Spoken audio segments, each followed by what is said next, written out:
Good evening, South Windsor, and welcome to the South Windsor Town Council regular meeting on Monday, May 1st at 7 p.m. Could we have a Pledge of Allegiance, please?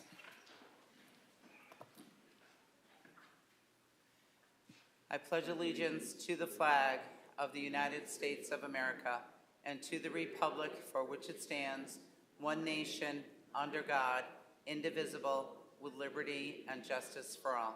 Thank you. Roll call, please. Councillor Evans? Here. Councillor Kabaski? Here. Councillor Lopez? Here. Councillor Paterna? Here. Mayor Pendleton? Present. Deputy Mayor King? Here. Councillor Kozakowski? Here. Councillor Gamble? Here. Councillor Leidecker? Thank you. Excuse me just a minute. Mr. Roberts, if you could do me a favor, there's some students that are out in the lobby and I'm not sure they know where to go for the council meeting. Maybe you could just suggest that they could come in if that's what they're looking for. Thank you. Let's see. Or not. Okay, they're in. Thank you. So let's see, the mayor's remarks. We have the opening day of the South Windsor Little League Complex, which is going to be taking place this Saturday at 9:30. We have the Eugene Policelli Service Awards ceremony is May 2nd, tomorrow evening, with Amanda Bingston, Saya Rakshith, Trinanya, Haraharan, and please forgive me, Virginia Macro, William Marshall, and Steve Wagner as the recipients of the award. We have the National Day of Prayer, Thursday, November 4th. The Nurses Week is the first week of May. National Police Week is the third week in May. Emergency Medical Services Week is the fourth week in May. Mother's Day is the 14th. And our town events are Armed Forces Day, which is the 20th at 5 p.m. or dusk, followed by fireworks at Nevers Road Park, Sand Hill Road, and Nevers Road. There will be food vending trucks there and various events. And then we have the Memorial Day Parade, which is the 29th, which will end at Veterans Memorial Park, but it begins at 10 a.m. on the corner of South Satellite Road and Nutmeg Road South, continues down Pleasant Valley Road until it reaches Veterans Memorial Park. This ceremony will begin at 11 a.m. with a flyover hopefully at 11:15. And I would also like to read a thank you card that was received on behalf of Dear Mayor Pendleton. South Windsor Girl Scouts would like to thank you for presenting the proclamation to Aditi Malpure. She is the one who came up with the labels for the inside of our recycle bins that teaches us how to recycle correctly. That was her gold award ceremony. Aditi and her parents were very appreciative of the sentiments that you shared in the extra few minutes that you spent with Aditi after the ceremony. Thank you for taking the time to make the Gold Award ceremony special. Sincerely, Lisa Copper, Girl Scout Troop 10901. And thank you for that. And now we will be moving on. We now have Councillor Kabaski, adoption of the agenda, please. Thank you, Madam Mayor. Move to adopt the agenda as presented. Second. Is there any changes to the agenda, please? Oh. That's all right, we got you. Yeah, I forgot. Yes, we got to move 13B, please. That we move 13B up to right after number 7, right after public input. 13B. Is there a second? Any discussion on that? 13B, it's our staff from Planning and Zoning, Ms. Michelle Leip, who will be speaking about the Fair Housing Commission. So we'll be moving her up. All those in favor? Aye. Any opposed? Not hearing any, the motion carries. Thank you. And the adoption of the agenda carries. Thank you. So communications and reports from the town manager, please. Mr. Maniscalco. Thank you, Madam Mayor. Quickly, a collections update as of April 30th. We are exactly in the same position that we were in 2021, or in 2022, or 2020. I'm sorry, the 2020 grand list compared to the 2021, we're at 99.28%. Also, a couple other items just to make all of you aware. First of all, our town hall renovations are well underway, and actually what we're seeing right now is the town clerk's office is starting to wrap up their work. We actually saw some people going in and out with paintbrushes today, so there'll be another shift of different departments around the town hall. Signage will be available for residents as they come in to make sure people get to the right location. Also, I wanted to make the council aware that at your next meeting, we're probably going to be bringing forward a resolution to all of you that'll allow me the opportunity to negotiate for cell phone carriers to put equipment up on some of our cell towers at VMP. Our ultimate goal is to try to enhance cell service within the community. And one of the things that we're finding is that in an effort to try to negotiate with cell providers, they want us to move a little bit quicker than we've been able to previously. So we are looking to bring forward to you kind of more of a blanket resolution that'll just give me the authority to negotiate and get those that equipment up there. And we will be receiving some type of revenue from those from the tower as it moves forward. And then lastly, I just wanted to make all of you aware that I did receive an application to fly the LGBTQ flag, I believe at the end of May, I believe is when it was. But I've passed that application on to the clerk of the council, and that'll be in front of all of you at your next meeting as well. That is all I have. I guess yes, sir. Thank you. Does anyone have any questions for Mr. Maniscalco?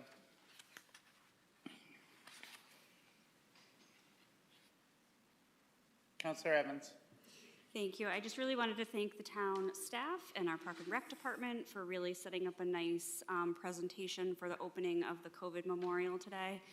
We had a great turnout and some great discussion and presentation, so I hope that our community will go and visit and reflect at that memorial location, which is at the Major Donnelly Park on Sullivan Ave. So really thank you to the town for the work of that, as well as Home Depot, the Perry Granite facility as well, and their donations. So I think it's a great asset to our community. Thank you, Councilor Evans. Any other questions for the town manager? Not seeing any. We'll be moving on. Thank you, Mr. Maniscalco. To item number 7, public input on items on the agenda. Public input shall not exceed 30 minutes. When recognized by the mayor, the speaker shall approach the lectern, give their name and address. Speakers shall avoid personal attacks or impugning or alleging an improper motive to any person. The speakers may address the council on any items on the agenda. The speakers shall limit their speaking time to 5 minutes. Is there anyone from the public that would speak to the council, that would like to speak to the council on any item on the agenda? Good evening, Mr. Kennedy. Thank you. Joe Kennedy, 81 Allison Drive. We thank and honor past and present members of the military. We thank the Patriotic Commission, South Windsor American Legion, elected officials, and citizen volunteers for their help with Memorial Day events. May is a good time to donate to your military nonprofits. You can pick your ones out.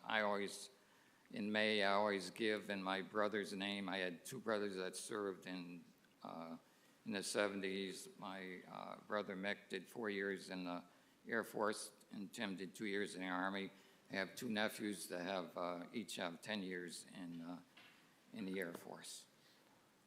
Item 2, I'm going to talk about the budget. I don't think we need an economic coordinator. I'll expound a little more on it later. I think all the money should go for Assistant Director of Planning. It's an important, planning department is very important. They're in a transition phase. As far as economic development goes, we really have 3 economic development advisors. We have Town Manager Mike, we have Assistant Town Manager Scott, and we have Council Liaison Andy, and we have 12 good commissioners.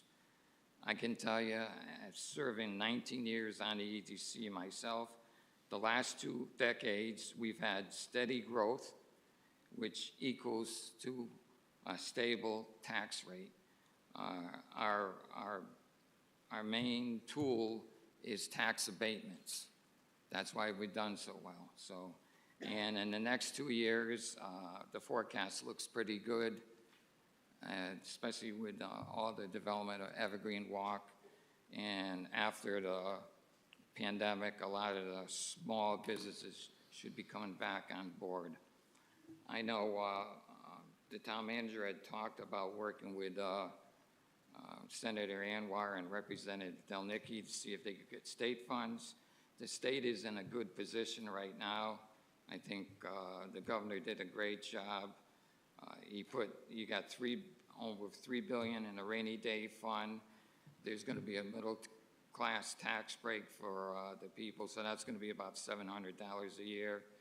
And I was surprised when I did my taxes this year for singles that if a pensioner that makes grosses under $65,000, I didn't pay any state tax, income tax, and that saved me like $1,400. So people should look into that. As far as federal goes, I think we're in another good, as long as they don't default on the debt ceiling. Connecticut, we only get 67% of the federal taxes that our citizens pay in, compared to a state like Florida, who gets 120%. So I think there's room to get money that, and maybe someone on education, on the Board of Education, knows the ex-supervisor who's from East Hartford, who's Jeff Curry, Representative Jeff Curry. right, with our national, the Secretary of Education, would maybe drop him a line. Oh, yeah. See, it's tough for South Windsor because we've done such a good job. They mean test on a state and a federal level, but they should make an exception. Okay, and finally, please support your local businesses and farm stands. And I guess the farmer market would be open another month, Andy, or something? Yeah, all right, thank you. Thank you, Mr. Kennedy. Is there anyone else from the public that would like to speak to the council on any matter on the agenda? Mr. Cavanero, if you could adjust that microphone to be more towards your face, that would be fantastic. Thank you. Yeah, of course. For the record, Alan Cavagnaro, 83 Pine Knob Drive. I want to talk upon two items on the agenda. First one will be very brief. Items 11A1, which is a resolution appointing Mitchell Marks as a full member to the Parks and Recreation Commission. I support that. Mitchell has been a vital asset for the town of South Windsor. Currently, he serves on the Human Relations Commission and as an alternate on Parks and Rec. He's lived in the town his entire life, gone through the school system like some of us in this room, has done wonderful work, not only in South Windsor, but at UConn as well. We need more young people, and he'll do a good job and a fantastic job as a full member on Parks and Rec. The second item I wanted to talk about was item 13B, which is discussion on the fair rent ordinance. I had time to review it. I like both exhibits A and B. They were not only phenomenally written, but they exemplify a good portion of what Manchester's ordinance is. I do like the limitations of a cap at 3 landlords and 3 tenants, so there's no huge swing majority in one way or the other. I think it is a good compromise. But no, the Fair Rent Commission, I'm happy we finally got up to speed with it. I know the town council has a long and busy agenda for months to come, but no, I'm in favor of how it's written so far. I know the town council has to approve it because the Public Act, I forgot which one it was, but it passed last year. But no, I'm in favor of how it's written, and I just wanted to speak in support of it. So thank you very much. Thank you, Mr. Cavanero. Is there anyone else from the public that would like to speak to the council on any items that are on the agenda? Anyone from the public? Sir, come forward, please. Good evening. Good evening. Name is Donald Belleville from 18 Allison Drive. Can everyone hear me? I'm here for the town budget and assets. Basically,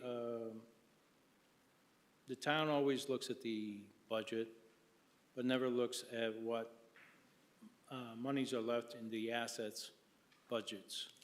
A good example of that is basically the special ed account for the school department.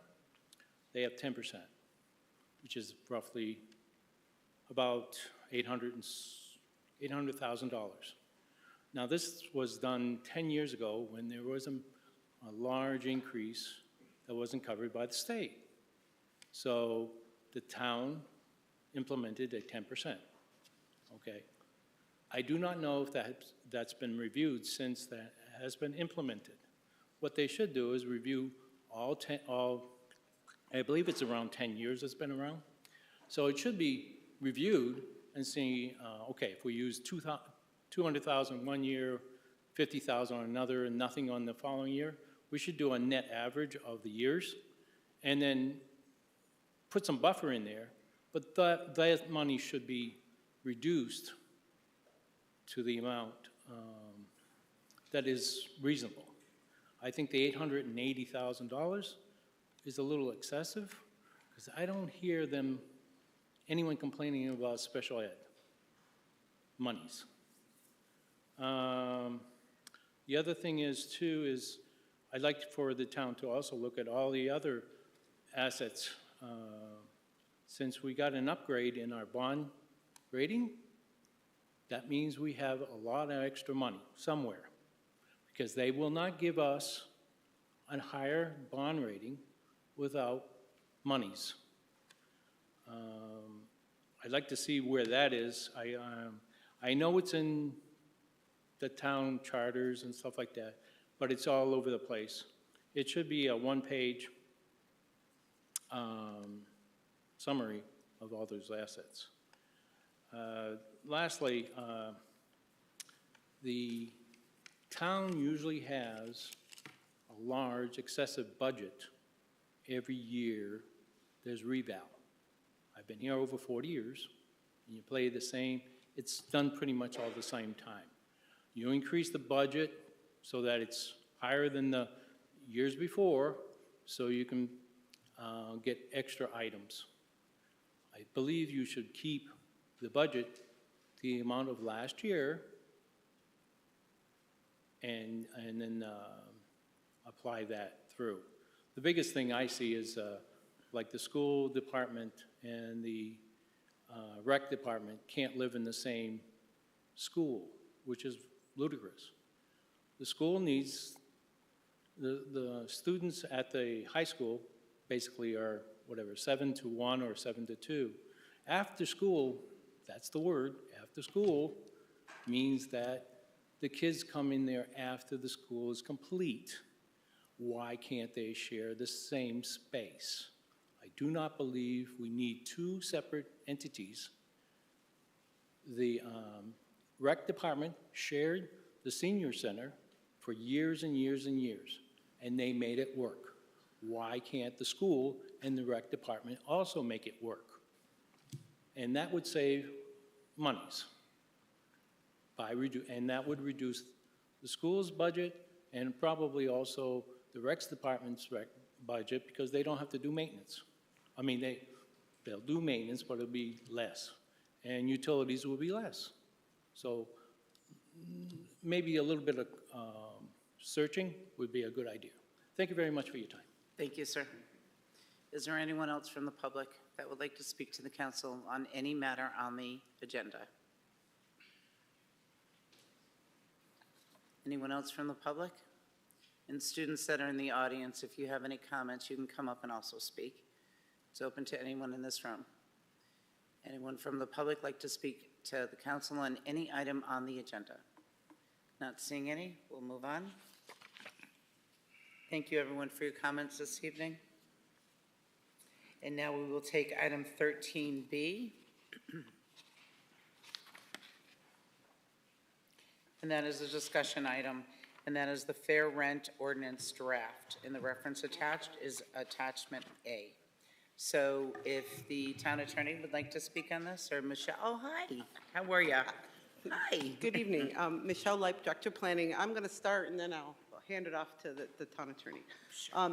Thank you for moving me up tonight. I appreciate that. So this Housing Committee, Housing Fair Rent Commission draft that you received, I think in your packets tonight, when the town was compelled to do a affordable housing plan, which we had to do by June of 2022, one of the recommendations that came out of the affordable housing plan was to create a housing committee. Part of the concern or the interest from the affordable housing plan is, you know, we have a lot of affordable housing in town that is documented, that has certain timeframes when it will no longer become affordable. things like that that start to need to be tracked. We also want to take some initiatives to encourage more affordable housing. As you're aware, planning and zoning went a year in a moratorium of housing moratorium. We adopted some new regulations. Part of that is inclusionary zoning, and we're going to start collecting some funds potentially towards affordable housing. Again, those funds would need to be able to be dedicated and used in affordable housing activities. So this ordinance draft kind of spells out, it's a twofold committee. The first part of it would be the housing work related to affordable housing, how we encourage more affordable housing, we get developers. I know at the last meeting you were talking about the Housing Authority and how maybe we can move them forward with another project. So that committee would kind of, work around issues related to that, with the second half of the committee being related to the fair rent part of it. And as was mentioned by Commissioner Cavanero, a fair rent commission is something required by law now for a town of our size to have. In all fairness, we took Manchester's, what they have, and used theirs as a model. So a lot of the fair rent part of it comes very much out of Manchester's ordinance. The first part of the ordinance comes out of some other towns that do have housing committees and some of the work they do. So we kind of try to find the best of what's being done out there and put it into this particular document.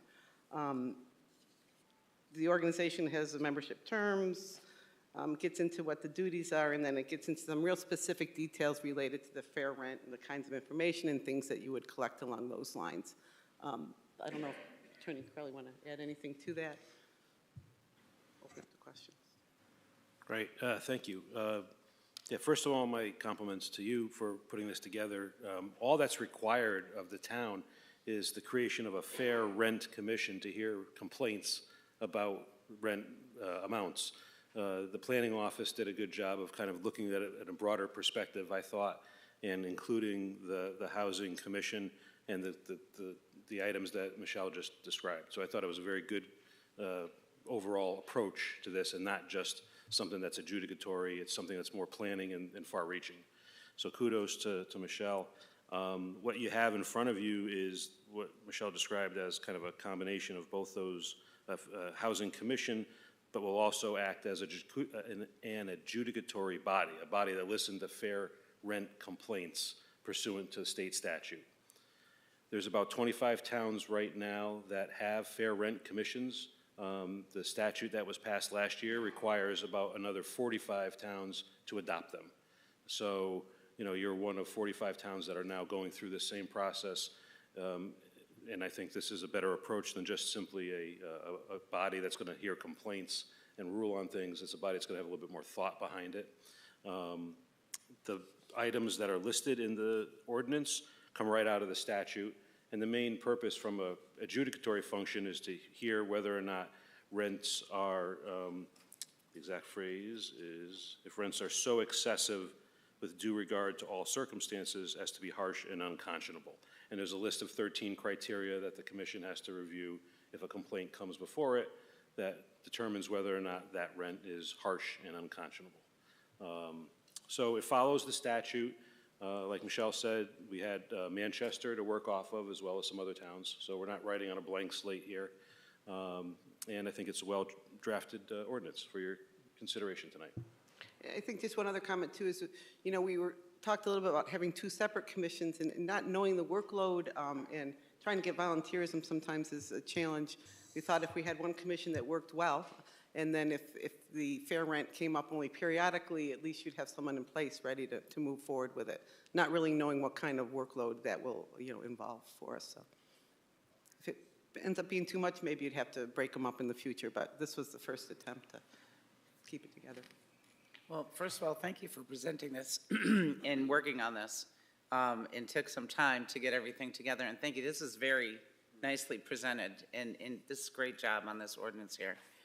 Does anyone have any comments or questions on the fair rent ordinance?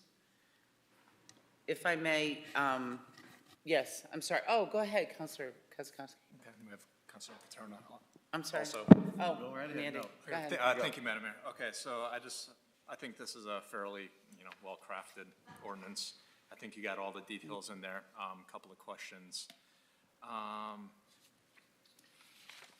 I think I answered my first one already, but is there any state statutes that can be referenced that enable the creation of the housing committee? Or is that just something that's, under the purview of the council? The Housing Commission, you mean? The housing committee portion of this. Right, the housing, that's under your general purview to create commissions as you see fit to address town concerns. So you can do that without the need for a specific statutory reference. Okay, thank you. And then my next question, it says in the purpose for this housing committee portion of the commission, developing recommendations for the implementation of the Affordable Housing Plan. And I know that it was the Planning Zoning Commission and you, Michelle, that kind of led the charge in the formation of the housing plan. Would that responsibility be shifted to this commission, to this new commission, moving forward with the 5-year annual updates? Or will that stick with the Planning Zoning Commission? I don't think it was the intent to have this commission take it over. I think it would recommend to the Planning and Zoning Commission. Okay. That would be how I would foresee it. Okay. And then,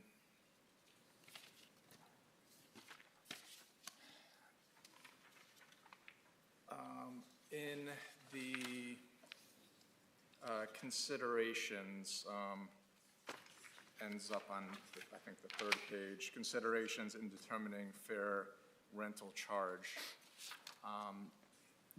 So there's 13 of them. My concern is one of them.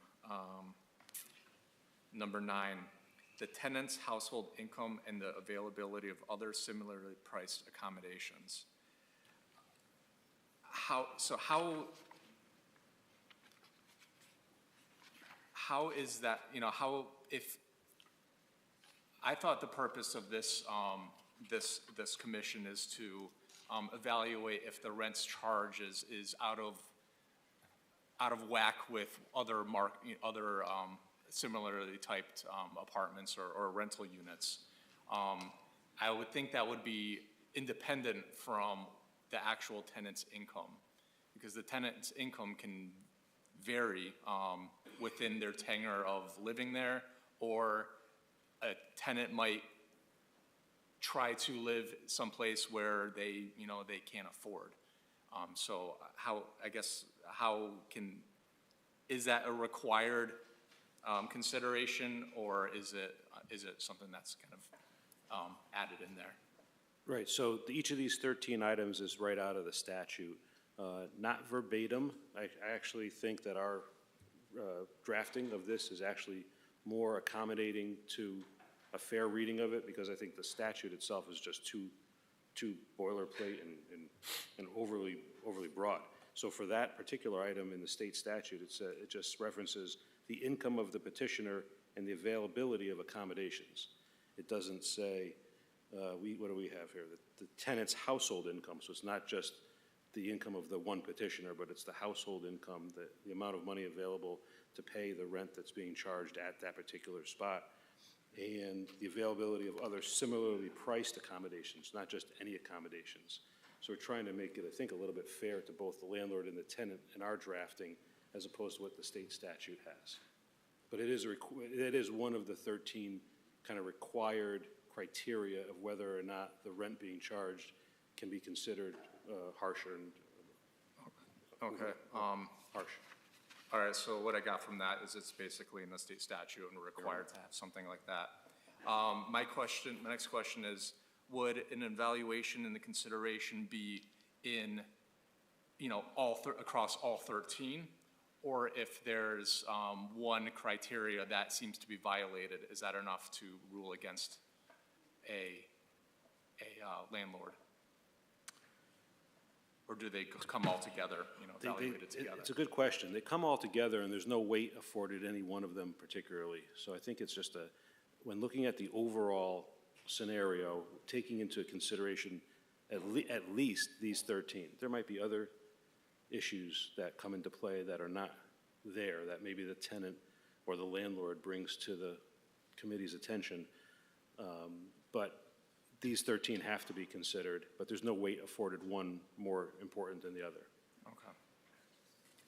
Okay, thank you. And my last question is, well, first, there seems to be quite a bit of administrative work that would have to go into supporting the Housing Committee as well as supporting the administrative process of the appeals. Do we need to allocate a budget to this commission like we do our other commissions? I guess that's for the town manager. So what I would say at this point, you know, we kind of, I'm going to take one step back and then I'll get to answering your question, at least in terms of process. My hope is that the council would review the ordinance, and once you guys are comfortable with it, you would set a public hearing and that we could kind of get forward to that July date timeframe, moving forward to get the ordinance in place. Once we get that ordinance in place, we could get the commission set up, and we'll work on trying to identify individuals within the town who can do the meeting minutes and administrative side of things. That being said, we currently don't have anything in the budget to pay for this, but seeing as it's a statutory requirement that we have an organization like this, I think what we would probably do is we would work on either coming to you for an additional appropriation out of contingency, or moving forward, we would just kind of spend it and see how it all ends up at the end of the year, and then we would do some kind of transfer to cover those funds. Okay, thank you. Councilor Paterno. Thank you, Madam Mayor. Thank you, Mrs. Light, for the work on this project. Two questions, and they're both probably hard to answer, but if a person, before this rent commission is set up, where would a resident go now if they had a disagreement with their rent and increases? Is your office receiving phone calls, I guess I should ask? We anecdotally will hear about rents going up, but we don't receive calls directly related to that. Okay. So we don't have any idea of You numbers? know, again, Right. periodically I'll hear Andrea comment that some of the seniors, you know, have commented about human rents and services. whatnot.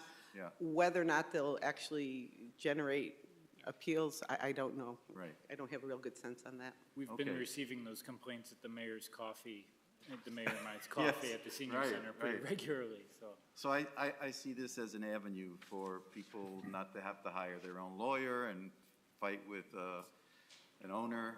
They can come to this group, discuss all the issues, have the owner be present at the same time, and resolve it. Okay, thank you very much. Thank you, Councilor Paterno. Councilor Gamble. Thank you, Madam Mayor. So I guess this is for Attorney Corella.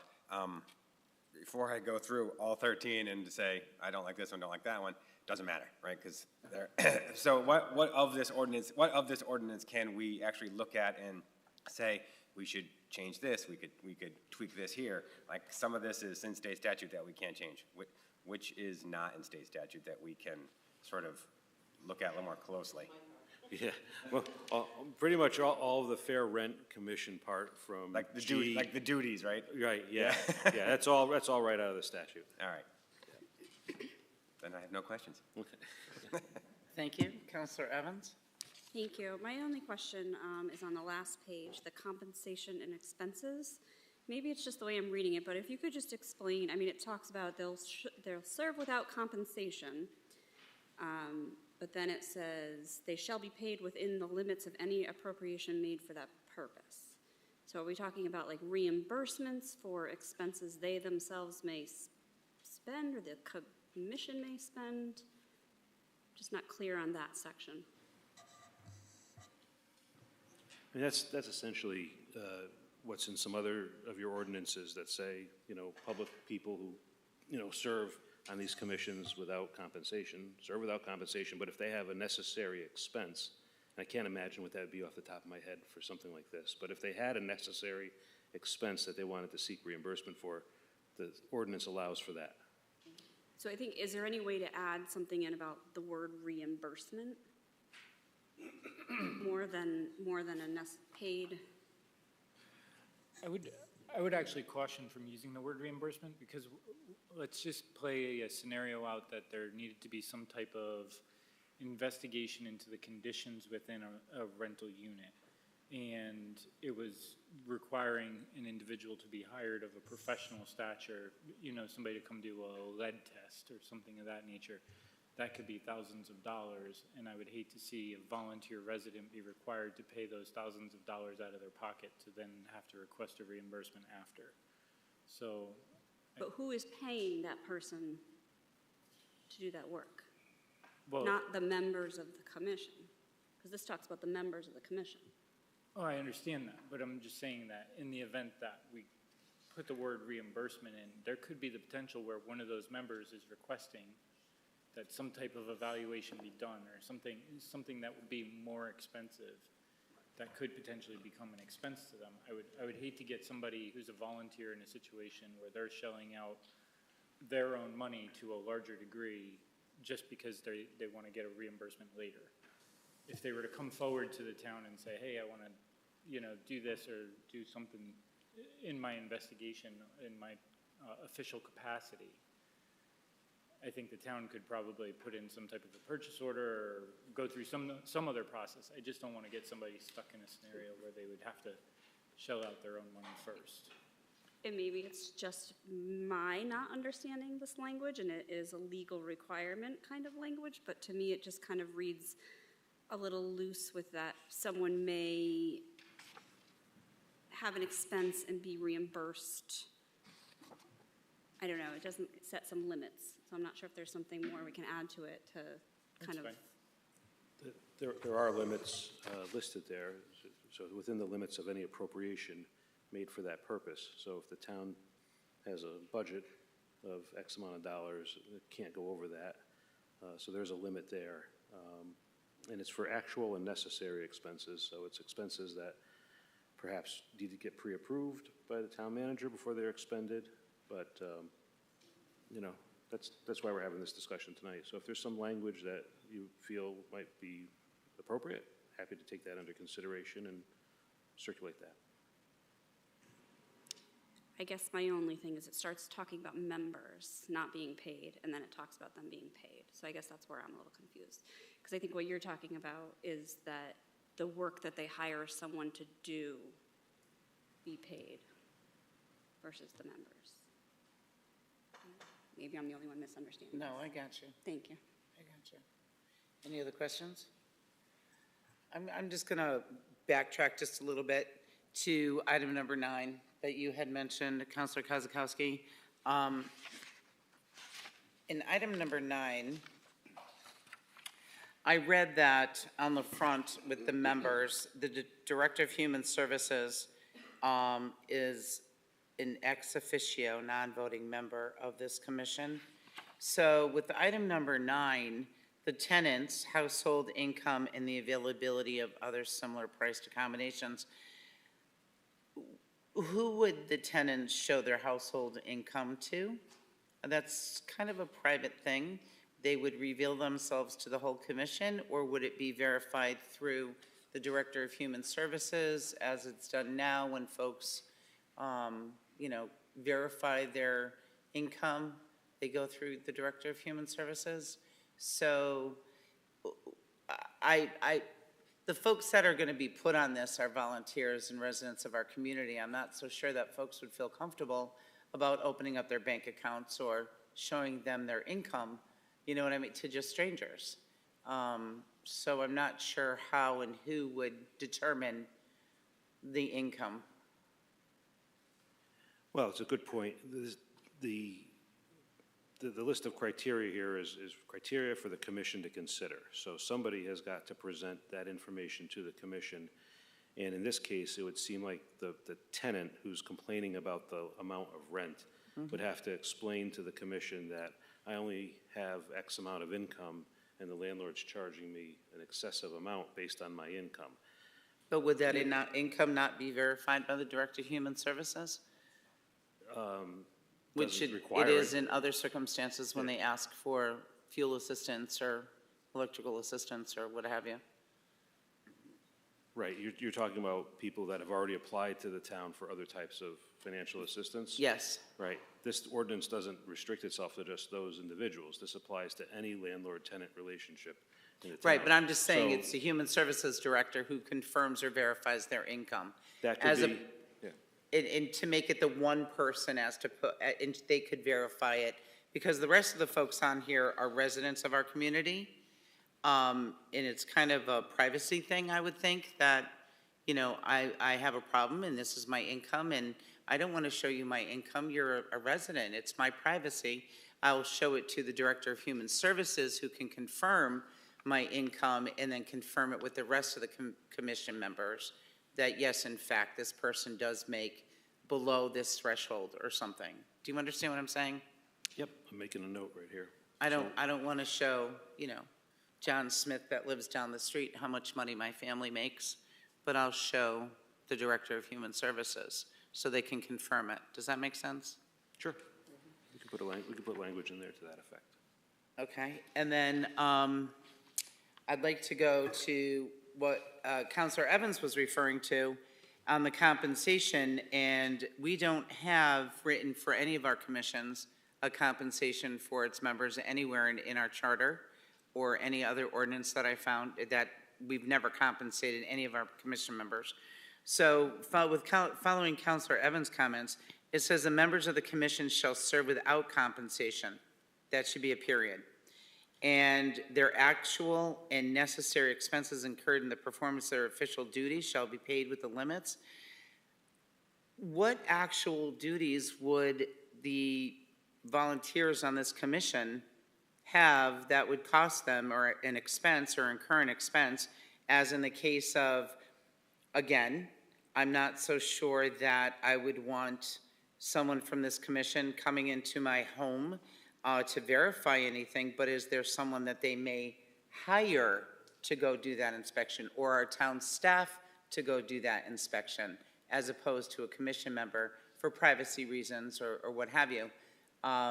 Because I don't know of any other commission members where we serve as volunteers. We never get reimbursed for anything that we do.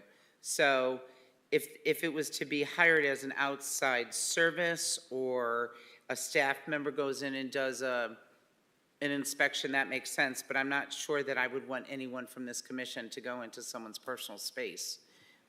Maybe the Director of Planning, or again, maybe Human Services could go in, but I'm not so sure that the 6 volunteers here would. Do you understand what I'm saying? Am I making any sense? No, I understand what you're saying, and I'm trying to come up with a scenario in my head that would fall within this section of the ordinance. What you just described is likely the way that this will be implemented. It won't be the commission members that are verifying income or inspecting the residents or doing comparable studies of what rents are throughout the town. That will be done by either the staff or some other third-party professional. What this section of the ordinance is designed to do is, one, to your point, verify that the commission members are not serving with compensation. They will not receive any pay for serving. Period. Period. Yes. But if they have any actual or necessary expenses, that they should be reimbursed for those, or they should get that paid within the limits of any appropriation. Town manager just mentioned to me, perhaps there might be some training that's necessary for them. That's maybe required by the statute in the future, or you may want to impose on them to say, look, you got to get some training before you serve on this commission. That might be a fee or an expense that they have to pay out of pocket in order to do that, and that might be something that might fall into this category. That's a hypothetical, and I'm just trying to come up with possible scenarios, and without having to go back and, rewrite the ordinance or have you all say to them, we want you to go get this training and we're not paying you for it. Right. Better to have it in here, so their actual and necessary expenses incurred in the performance of their official duties shall be paid within the limits of any appropriation made for that purpose. So that's where I want to go back to what Councilor Kozakowski had said. Should this commission, because we do have commissions with a budget, they have a line item, they have a budget. So should this commission have a dollar amount set with it? So if they need required training, or if they have the dollar amount set there for them to do so. Many of our commissions have a dollar amount associated with them. So is there one that we can set with this that I don't know how much training would be? I don't know the cost of training. Is it a limit of $1,000? Is it $2,000? I don't know. Is that something that you can look into and that's where instead of being reimbursed, or they could use the monies that are set aside for that commission. Does that make sense? Am I making sense? Am I trying to say what you were saying? Yeah. Yeah, so they can, Mr. Menace? Yeah, I think. Yeah, a budget for that commission. Yeah, and I understand that. I think at least the language in the ordinance limits them to any appropriation made, reimbursements from any appropriation made. So within this upcoming year, once this gets implemented, there's not an appropriation made until you got, the council were to transfer funds from contingency into another line item for this entity. You know, at this red hot moment, we don't really know what this commission will cost us because we don't know how active they're gonna be, what types of things will be brought in front of them, what could happen, you know, how much interest there's gonna be on the part of the commission to do different things, so we kinda don't know.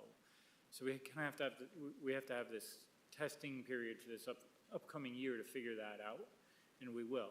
But as it relates to reimbursements for a training, let's just say, that won't be able to be done unless there's an actual appropriation there. So, you know, once the ordinance is put in place, all of you would make some type of an appropriation to another fund from contingency.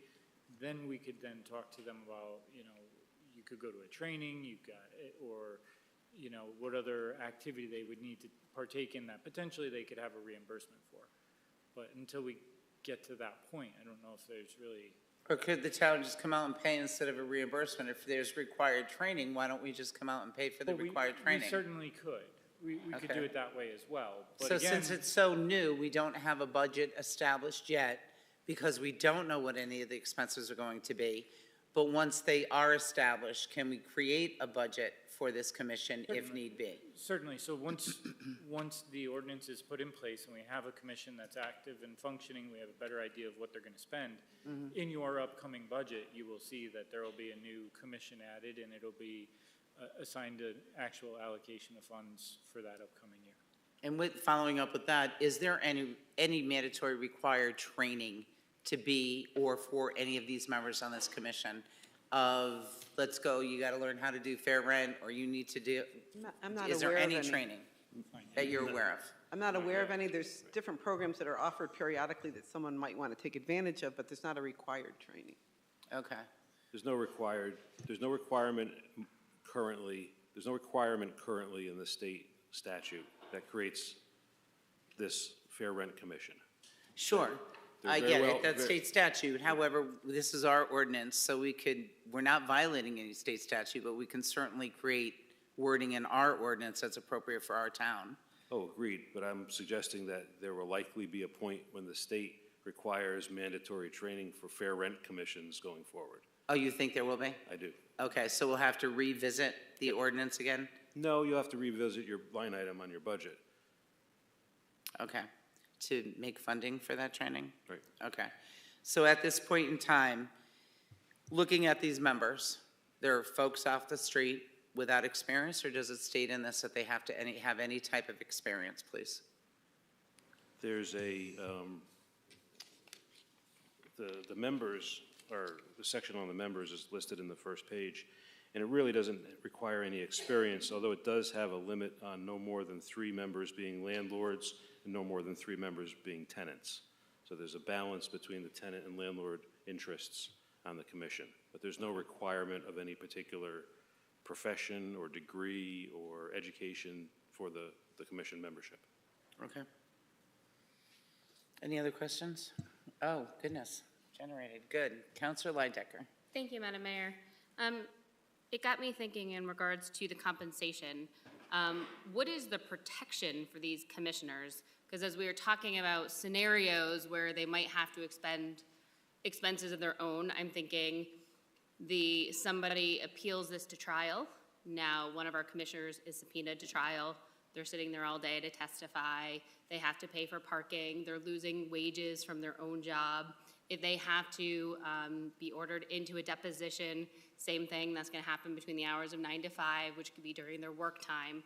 So one, are those scenarios where they can obtain compensation, because that's an official part of their duty, their lost wages and or parking and/or whatever may need to go along with testifying, but is there any protections from them built in here as part two, where can you subpoena a commission member to testify as to their discussions and the rulings at the Superior Court level based on what came out of the commission? So as to your first part of your question, if a commission member were to be subpoenaed and had to attend a deposition or some sort of court hearing and incurred an expense, that is part of the performance of their official duties. They're there as part of their role as a commission member, and that would be an expense that probably should be reimbursed in accordance with the ordinance. So I think that answers your first part of your question.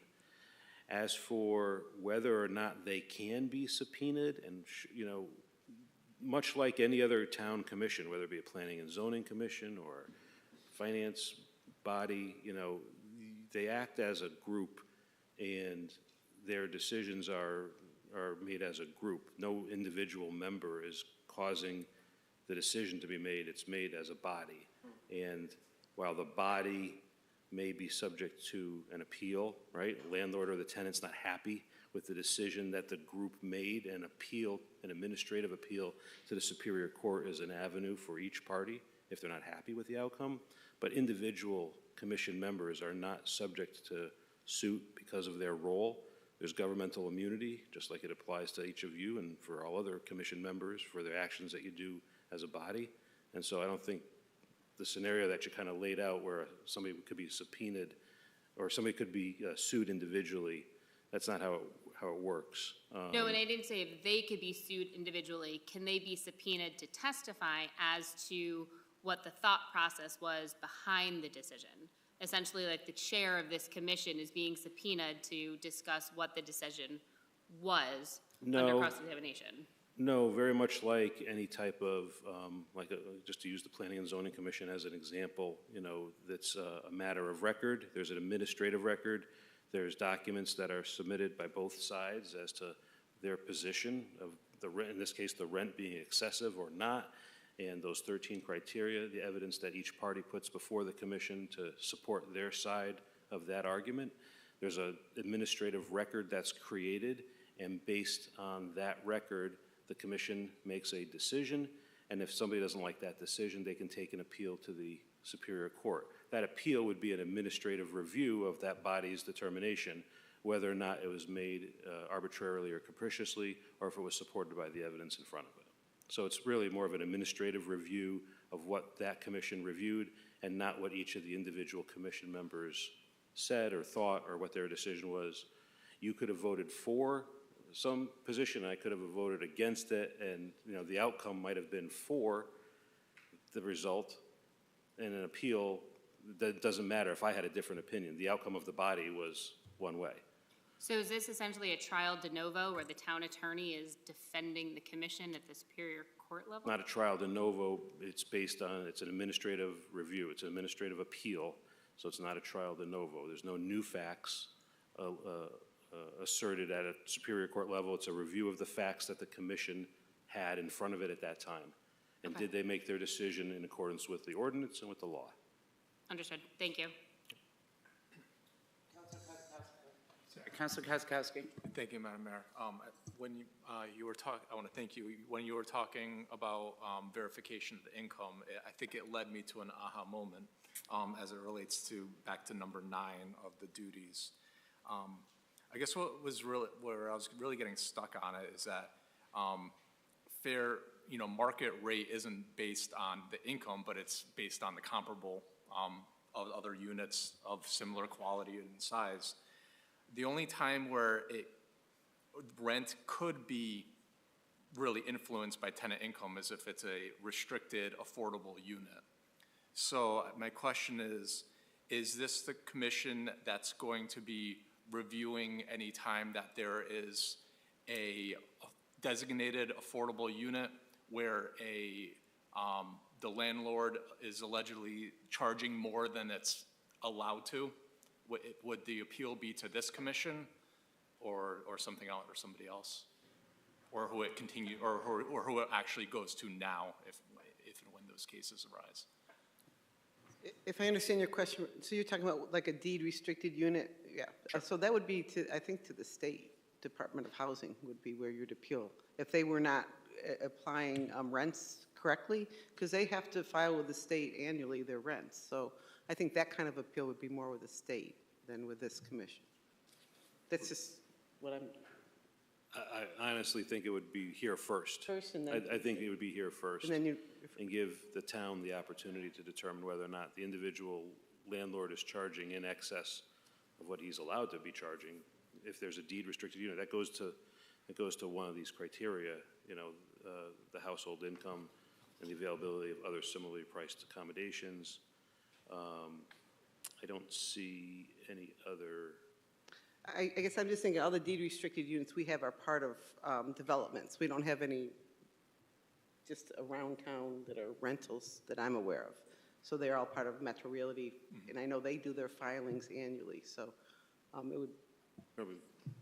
So I guess to your point, if someone was complaining about their filing, I guess we would start and then we would look into it from there. Okay, so with the new inclusionary zoning, any type of multifamily is gonna have a couple Correct. of units here and there regardless of if it's an affordable development. But they or will not. come in and there's a requirement within the regulation, they have to file something annually about the rates and rentals and things like that. So, but this committee, the intent is this committee would be tracking those kinds of things as a part of the work that they would do as well. Okay, so, I guess to clarify, you said one thing and Yeah. Attorney Corrella said something else. So would it be this commission that if somebody in a restricted unit, would it appeal to this commission first, or would it go to the state or to somebody else? They would come to this commission first, Okay. if it's a deed restricted unit.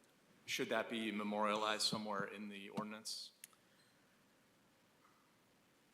I don't think so. I think that's part of the overlying criteria. These 13 criteria are what's required. If there is another piece of evidence that's outside of these 13 criteria, the tenant in that situation, you would think, would bring it to the attention of the Fair Rent Commission and say, look, the deed restriction is, percentage of AMI, and they're overcharging me. And that's, that would be up to the tenant to bring that to the Fair Rent Commission. Okay, okay. All right, okay, I'm good, thanks. I'm going to follow that with stop. We're playing off each other here all night with these ideas. The Fair Rent Commission, would they know then that there is a deed restriction on the property and they would deal with it instead of sending the folks on to the state level, or that's not memorialized anywhere here? We would know the property was deed restricted. You would Yes. know, because you're on the commission. Well, no, but I mean, the assessor's information, that is information that's here in town Okay. hall. So, yeah. Okay. All right, and so they would know that they would have to deal with it because it's not written here anywhere. Correct. Yeah. Thank you. Okay. Counselor Evans? Just following up on number 9, does this have the potential as well to kind of go the other way? If a unit is a fair rent unit for affordable housing and the tenant maximizes out of those qualifications, could this be used to determine that the tenant is the raise in rent is warranted based on the family's income being increased or above that limit? Okay, so that could be in place for that safeguard as well for this commission. Okay, thank you. I see no other questions. So going forward, this is a draft, and you will, with any other suggestions that you made this evening, come back with a final corrected version, like the period after that number? Yeah. Yes. And then we'll put this on the next agenda whenever you're ready, whenever, the town attorney completes it, and you can get it back to us and let the clerk of the council know to get it onto the agenda. Okay? Thank you. Thank you for Thank your you. hard work. Appreciate it. That'd be for public hearing, right? Schedule a public hearing. Yep, that would be a scheduled public hearing, yes. Thank you.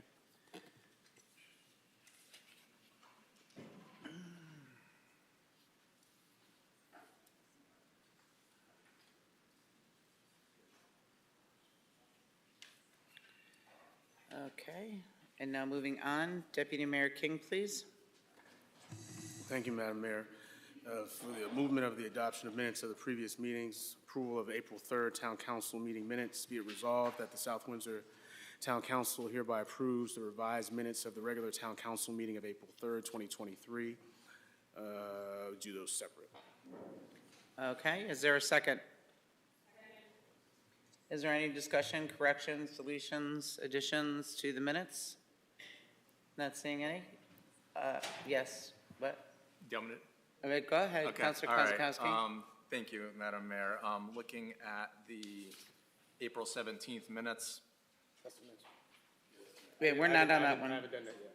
We're on April 3rd. Oh, April 3rd, oh, I'm sorry, okay. That's why I said. April 3rd. Anything for April 3rd, folks? Not seeing any? All those in favor?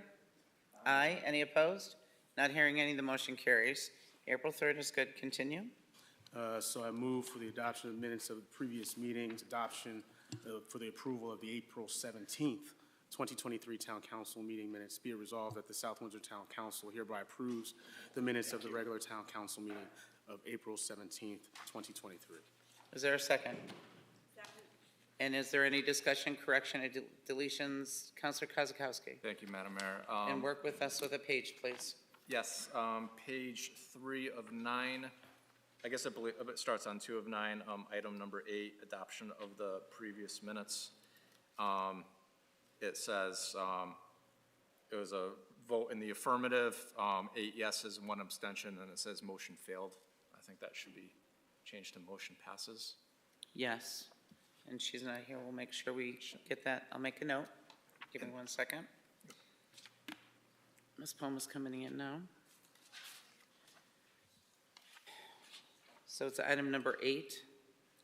Correct. Item number 8 on page 2, Amanda, is the April 17th minutes. And item number 8 moves on to page 3, where it says motion failed. Can that be corrected to read motion passed?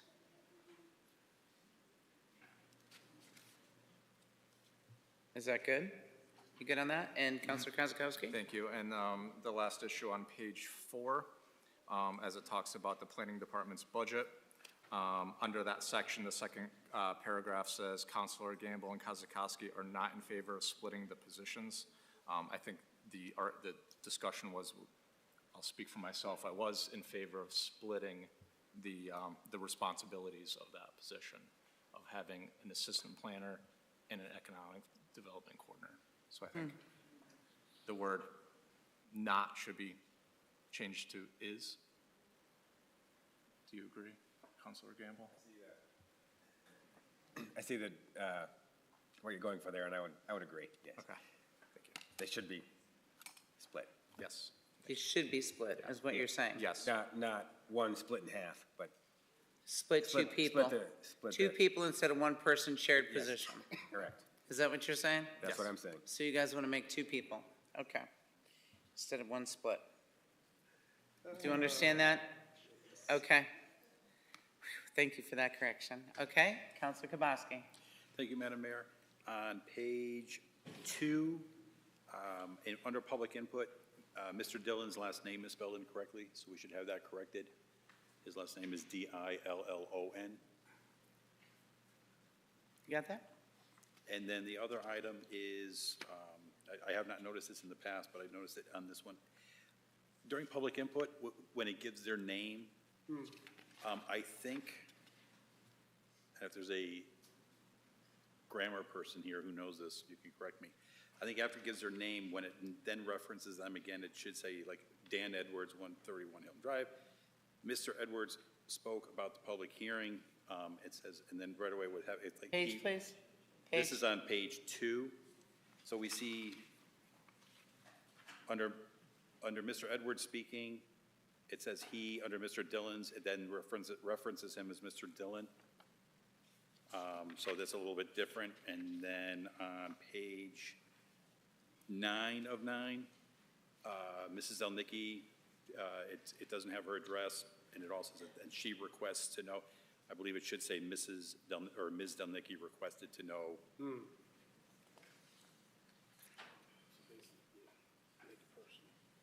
So you're asking for re-reference of the person's name when referring to them in Yes, the yes. statement? Do you understand that, Ms. Pomo? Okay, thank you. And moving on, not seeing anything else, all those in favor of the corrected minutes? Aye. Any opposed? Not hearing any, the motion carries, thank you. Thank you, Deputy Mayor King. And moving on to item number 9, communications from liaisons, officers, and boards directly responsible to the council. Is there any reports from any? Councilor Evans. Thank you. The Art Commission met at its scheduled time. Unfortunately, because 2 of the commissioners were not able to make it last minute, we did not have a quorum, but it did give the members a chance to receive the ordinance and just go around and introduce themselves so everyone was aware of who was involved in the commission. Some really great names have come forward.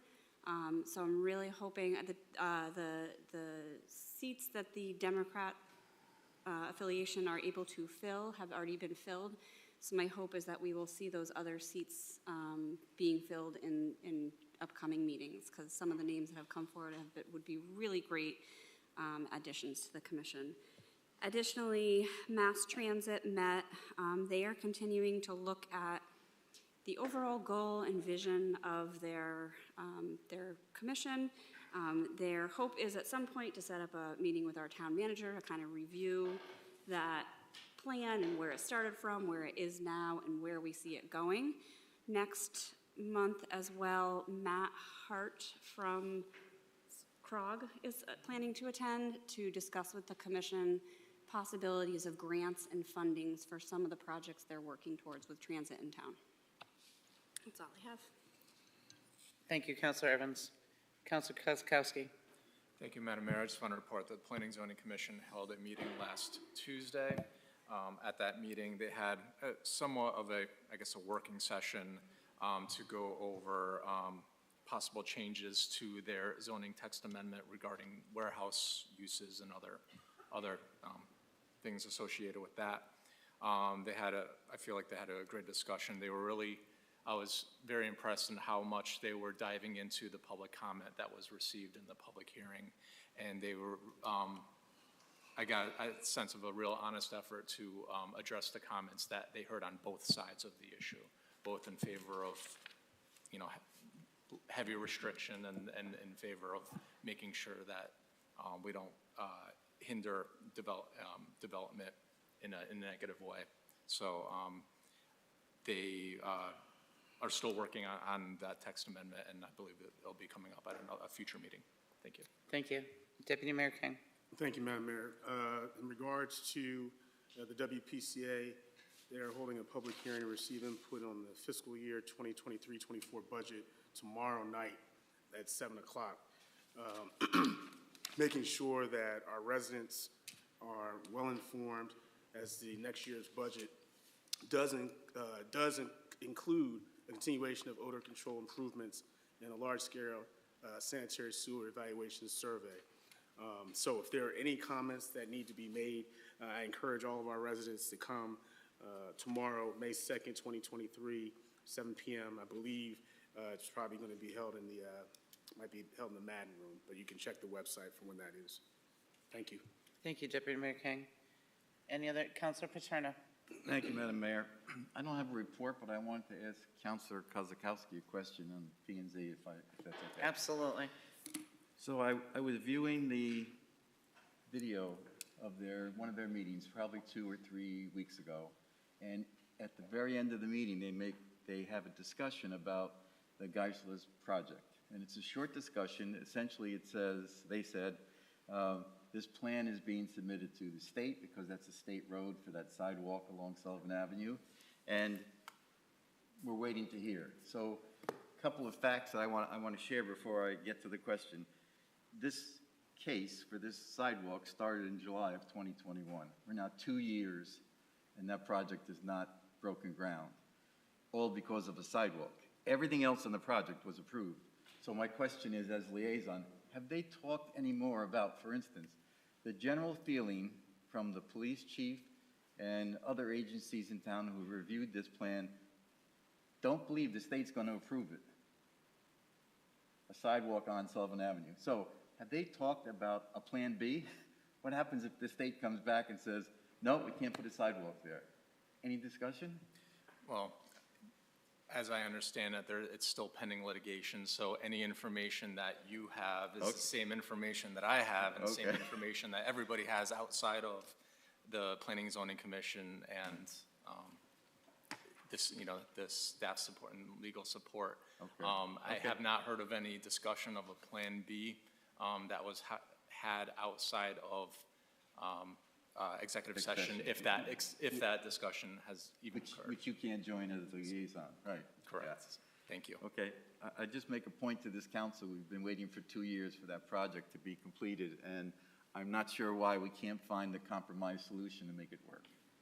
$684,000 in taxes per year would be collected by that developer who's willing to put $30 million of private money into that project.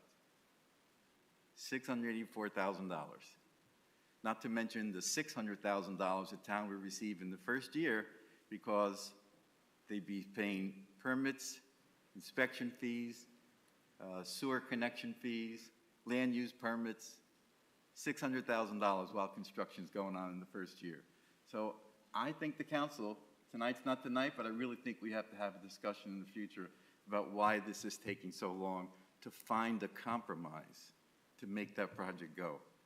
This is no tax dollars. We have somebody waving a $30 million check in front of us. Geisler is willing to put $4 million to upgrade that store, and we're waiting for 2 years. Thank you, Councilor Okay. Paterno. Is there any other reports from the liaisons, officers, and boards directly responsible to council? Not seeing any.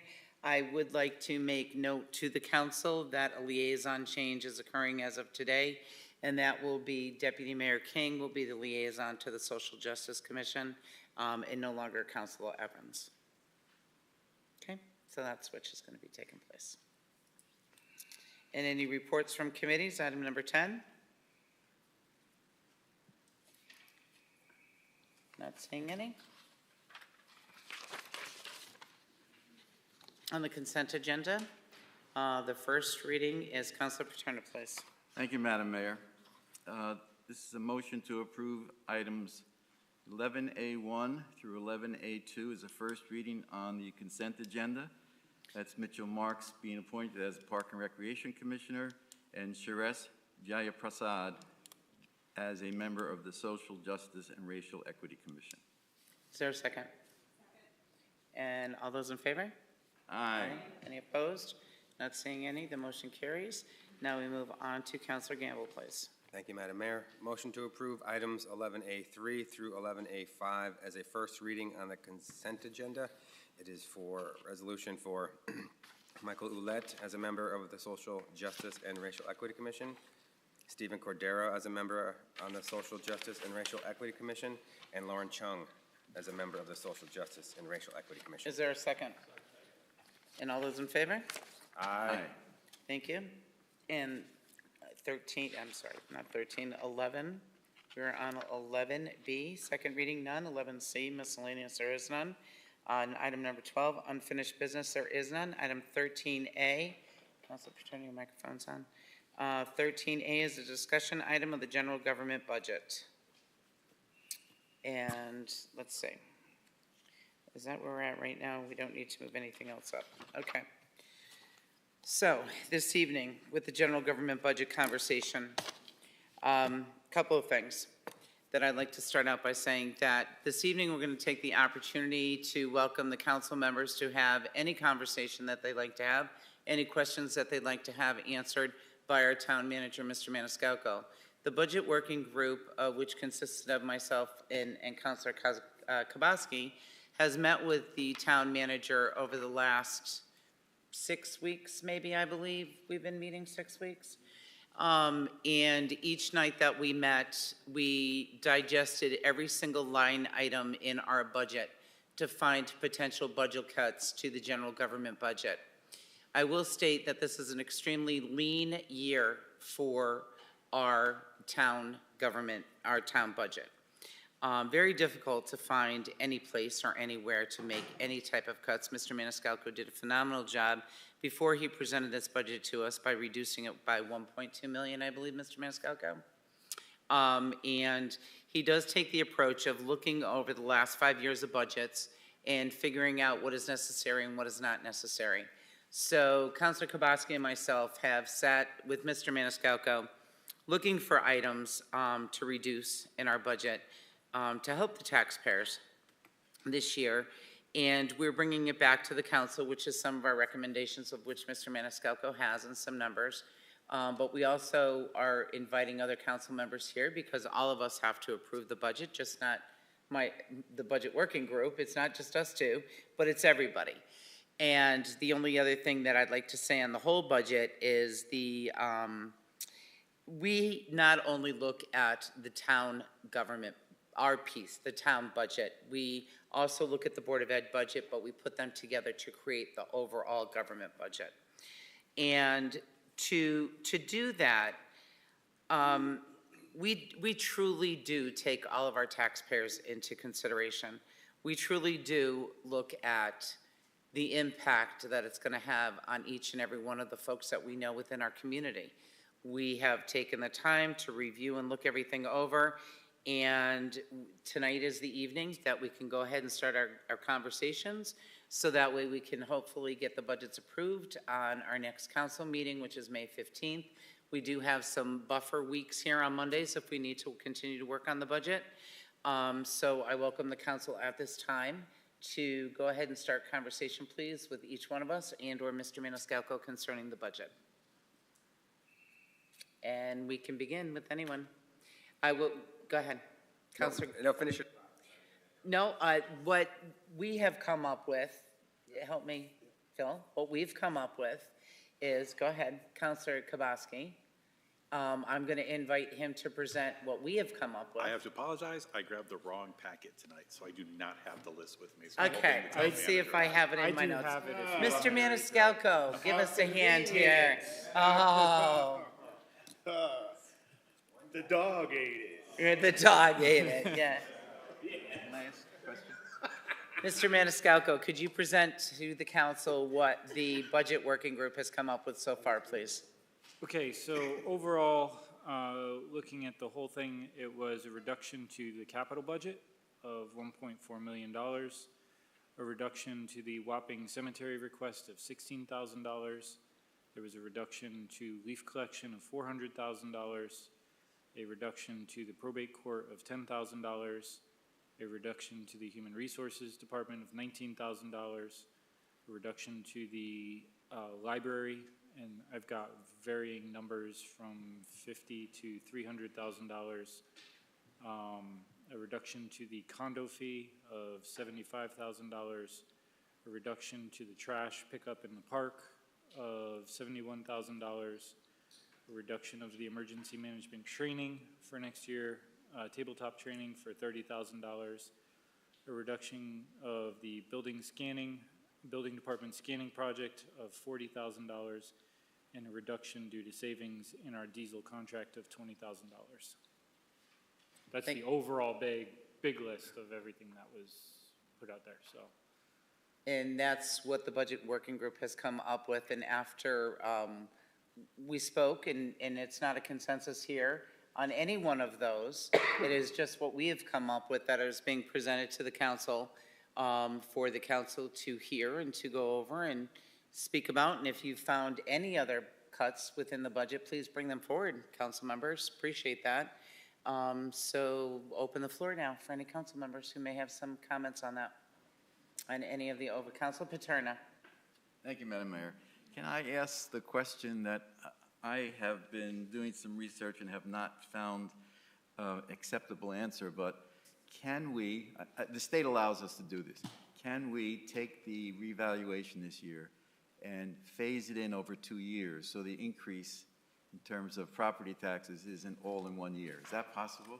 So that is a possibility, but at this point, we've already missed that opportunity. So that decision had to have been made in January, I believe it was. And in January, we did send the letter into OPM saying that we would not be doing a phase-in of our revaluation. All right, so they had a fixed date that you had to respond by? Yeah. Okay, thank you. Any other comments? Counselor Gamble. Thank you, Madam Mayor. So I recall that the capital budget was originally $4 million. And so what was the thought of cutting $1.4 million? Was that a specific building that was going to be pushed off? Is that going to impact if we don't do whatever this 1.4 million was this year and we waited a year? Would it be more expensive? Like that's a you know, Well, I think not a nothing burger number. one of the things we did discuss was from a procedural standpoint, basically the council and the budgetary process allocates a dollar amount to capital, and then that has to go back to the capital committee to then say, okay, we've got X amount of dollars coming in, we got to figure out what we're going to do, what we're not going to do, and move forward with it from there. I believe the 1.4 brings us down to the ordinance required amount to fund capital, if I remember correctly. And then, if my math is roughly correct, if we went with the $50,000 cut to the library, which seems more doable, then that gives us roughly $2.5 million in cuts. Would you say that whole list was? I've got 2.32 is All right. So yeah, my math is not quite as $200,000 between friends. Is fine. rounding error. Sorry. And I believe that to lower by 1 mil, right? We need about $3.3 million to lower from 33.41 mil down to like 32.41. So that is roughly 2/3, right? So that would roughly lower a typical house's taxes about $200, like having all these cuts, right? About, yeah. All right. Yeah, I think about 200. No, that's, so when you say $400,000 leaf collection, are we talking about like no leaf collection for anybody? Is that what the cost of leaf collection is for the town? Correct. Okay. Just making sure that's what the number is. I don't know if it was like one round of leaf collection and you're on your own for the second one, or it's So like. Part of the conversation they did have with Public Works is they did identify, at this point, we do 2 rounds of leaf collection with the ramping up costs and getting everything set up and going. There's a large expense on the front end, so there's not really a lot of savings to just reducing it down to 1 round of leaf collection. You see the savings when you just eliminate the whole program. Okay, thanks. Councilor Kubowski. Thank you, Madam Mayor. Just to respond to Councilor Gamble's question, since it was my thought to bring down the capital projects down to the 2.6, it's what Mr. Maniscalco said. It gets us down to what the town is required to do, I believe, by ordinance. So I figured that still keeps us where we should be by town ordinance, but still cuts out some of that. So that's where the 1.4 came from. Councilor Lydecker. Thank you, Madam Mayor. With regards to the leaf collection, I remember doing a very informal poll, I think last year in my neighborhood, because we get one pass, we have quite a few leaves, and none of my neighbors supported getting rid of the leaf pickup. They much preferred it being included in their taxes and having to find a way to dispose of the leaves. I guess my concern is, if I remember correctly, and somebody can correct my numbers, the wind turbine that we purchased was about $450,000. You mean the Windrow Turner? Yes, that makes, There you thank go. you. I just remember going in it and, getting to do some of the composting. Wind turbines make electricity, so. So the machine that turns our leaves into compost, There you go. I think it was about $450,000. I don't remember the exact dollar amount for it. Was it? It's a lease.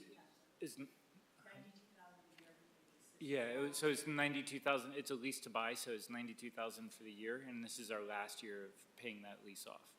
So theoretically then, okay, because I know we're making money from that program and we're paying for the machine, but I get we can now return it. I'm just concerned about the investment that we've already put into this, and where are we gonna get the leaves to now use the wind turner if we decide to keep it, to continue to turn that into compost, to continue to be able to offer it to residents and others, sell it to other towns. So we do get paid for taking Vernon's leaves. So we would still be getting Vernon's leaves, I believe, this year, because we did win that bid. So we would still get those. And then in brief conversations I had with the Director of Public Works, we would have a drop-off location for residents who do want to bring their leaves to Public Works and drop them off there. Except, I mean, for somebody in my situation or in my neighborhood, there's not a lot of us with trailers. There's not a lot of us who have the ability to now bring our leaves over to Public Works, so that is gonna drop. So while it's somewhat, in the scheme of our budget, minimal, because I think we were told it's about $90,000 a year we bring in based on this, that is still going to be funds that we're not going to be getting in if we do eliminate leaf collection. And now we have our residents who have to determine how they're going to pay for it. So that one I do have, again, my informal poll, that one I have concerns about cutting. I think that is a perk that the town does enjoy, but I'm only one of 9. Thank you. Sorry, Councilor Evans? Thank you. So outside of these cuts that we've discussed tonight,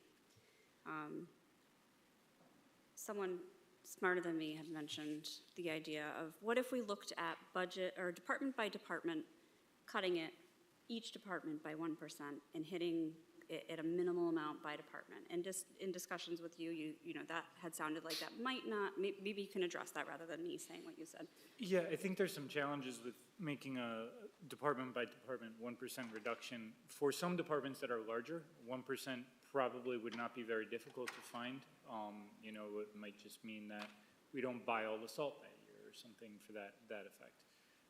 But for smaller departments where that's, you know, maybe 1 or 2 people in that department, that then becomes kind of more challenging and more problematic, especially for some of our more operational departments like the health department or even the assessor's office or the collector's office, things of that nature. So it can become really challenging in those smaller departments.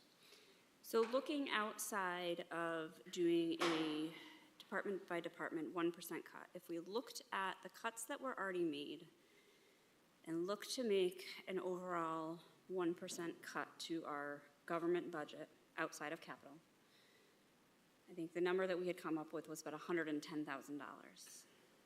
Well, so 1% of the general government budget is about $400,000. You and I discussed backing out a few items from that, and including a number of the cuts that, you know, are on the list here. Not all of them, but a number of them.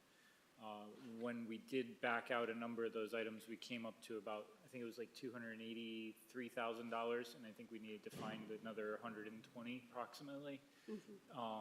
That's kind of where we got a little lost in all that. Right, yeah, I did not have numbers in front of me. We were kind of figuring it out as we talked. In looking at if a goal was set to try to find another 110, have you had a chance to think of what that might be or what that 110 would look like?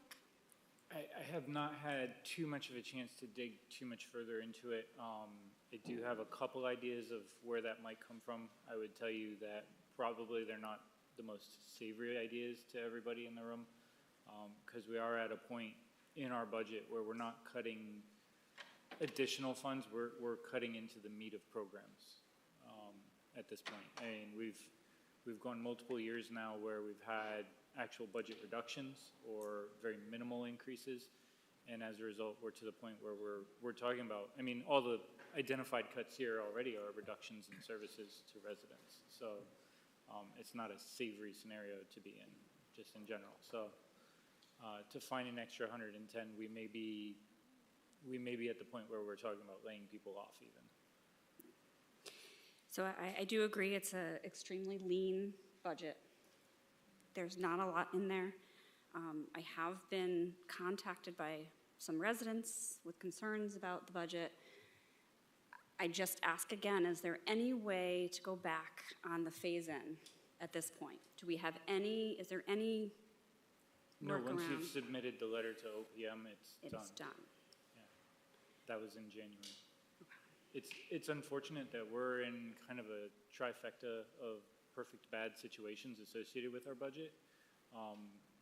Meaning, if you look at the first part being the history of where our budget has come from with really, really low and sometimes reductions to our budget, it's set us up in a scenario where we are finding ourselves having to do an increase like this because of the second part, which is inflation, that everybody is fighting as well.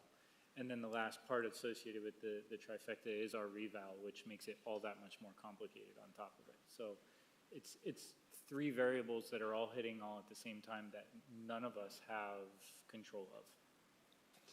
So based on the cuts that have been discussed, which do tend to impact programs and services, it sounds like any further cuts, we're looking at staff or positions or more services, because we are kind of bound by union and contracts and salary increases. Yeah, there's as some of the conversations we had today about not filling certain positions, there's union requirements that we have associated with, having to have certain people doing certain jobs.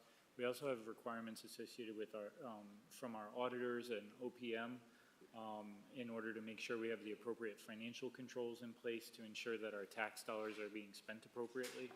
So, there's certain positions that we just must maintain in order to safeguard our taxpayers' dollars. So I'm interested to hear what the public response will be hearing about leaf pickup being cut, because I know so many people want our budgets reduced. I also, whenever a resident reaches out, my question is, what would you cut? So I think, if there's any suggestions the public has even, or if leaf collection is important, I think continue to reach out to us is my encouragement to the public, because we want to hear what you would like to see cut, or if leaf collection is important. Thank you. Councilor Kozakowski. Thank you, Madam Mayor. Okay, so there's 2 points that I want to speak to, but piggybacking off of the conversation that you just had. And Mr. Maniscalco, I think you said it right. It's a lean budget, and any cuts is probably going to cut programming. I'm assuming through the process with your staff, you instructed them, no fluff. If you found any, you cut it already. So now we're cutting into programming. So, and I do know, as part of our budget policy statement was to maintain existing level of service to our existing level of service. So I guess what I would like to see is maybe a report from the budget committee justifying how these cuts can be made without, reducing or assessing the impact on how, how the service to the community will be. That would help us in our decision making. And then I can come back to my second point if somebody has a response to that. You asked for a report. Do you want a written report or do you want a verbal answer? I think for in interest of time, a written report, so we don't have to go through the, 10 or so cuts, maybe something written would save us a little time here, unless you want to. I'm sorry, I'm off. That's okay. In the interest of time, if a written report with, the 10 or so items, or if you'd prefer to give a verbal report for each of the cuts, I'd be fine with that too. Councilor Kubowski, would you like to respond to that request? Yeah, in response to Councilor Kozakowski's question, unfortunately, as we went through this, any cuts we make will affect either people or services. It has been stated here a couple times, it is a lean budget, even though we're seeing an increase. There's just not a lot of places to cut. Most of the increases we're seeing this year were related to salary. If you remember going through the budget book with the explanations, almost every department we saw the increases totally related to salaries. So I think the simple answer is every one of these cuts that we have on here will reduce either people or services. Unfortunately, that's just where we are. And if I could follow up on that, any cut we do to the budget is going to affect any services that we do, either to people or that department. Any single cut is going to have a negative impact anywhere within this budget because it is such a lean budget. As far as the leaf collection, I also have heard from citizens, I'll pay for it, don't cut it, I'm willing to pay for it. You know, gentlemen I'm 82 years old, I don't want to worry about my leaves, and I live up off of Woodland and up Oak Street where, you know, the trees are giants up there with giant leaves, you know, 10 times. So they don't want it cut, the leaf collection cut. I've heard from many folks on that. So yes, of course, anything that we cut in this budget is going to affect. So that's why we have to choose very carefully. Okay, all right. As, you know, if these are what we move forward with or something else, you know, it's tough because it's tough supporting a budget where we're going to make the town a little worse off. And that's essentially what I'm hearing is going to happen if we adopt a budget with cuts. So I think would it be fair to say that these cuts proposed would minimize the impact on services? Like if we're going to be worse off in a way, does this minimize it? Mr. Maniscalco, do you have anything for that? I mean, from my perspective, this is the best way you could try to balance the cost of the increase with service, with not impacting essential services, if that makes sense. You know? Health, safety, and welfare is not being impacted. Definitely not in this scenario. Okay. And then moving on to my second point, talking with regards to the capital budget. So the capital committee at one of their meetings voted to approve a $5.6 million capital budget. It was then proposed to be $4.0 million by the town in the town manager's budget, and now we're proposing to reduce it down to the minimum 2.6. Correct. There's one item that has to be paid for in this year, which is a bit of an anomaly. It's 1.5, I believe, for the construction of the bridge on Pleasant Valley Road. So that's something that kind of popped up, right? Mr. Maniscalco, was that part of a capital plan? Yeah, so this year, as a part of capital, we have to fund the Pleasant Valley Bridge plan. That was originally DOT wanted us to fund it 100% last year, and our capital plan just could not accommodate a project of that magnitude. And through some connections I had at DOT and some very lengthy conversations, we were able to get the approval of DOT to secure funding for their portion of that project while making the commitment that we would break our portion of the funding into over two fiscal years. So this is the second part of that. Okay, so that was kind of somewhat unanticipated, you know, within our long-term capital planning. It's a one-off. Yeah. It's a one-off. Okay, so that leaves about 1.1 million or so for the projects that we need to sustain and improve, make the capital improvements we need to maintain our facilities and parks and everything like that, which sounds like a step backwards from what we've already been paying, what we paid last year and the years before. If over time and time again in our capital meetings, we talk about what a sustainable level of funding of our capital budget. I think it was to the tune of $8 million a year. I mean, was that right? 7, 8 million? 9. 9? Mm-hmm. So if we wanted to fund our capital in a sustainable way, where we have our, in a way that, keeps our roads safe, keeps our buildings well maintained, and keeps our parks clean and functioning, safely, that's $8-9 million, and now we're talking about reducing it to this year's budget to essentially 1 million towards that end. I find that a step backwards. I think we should be using this opportunity to take a step forward and fund capital in a sustainable way. Thank you. Thank you. Counselor Lidecker. Thank you again, Madam Mayor.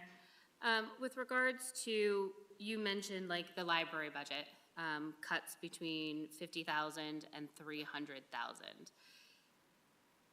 Remind me, if we are going to make a cut to a specific department, does it have to be item for item? Can we just say to you, cut $300,000 from library? Or do we have to say, cut X, Y, Z, and then whatever that amount is what's cut?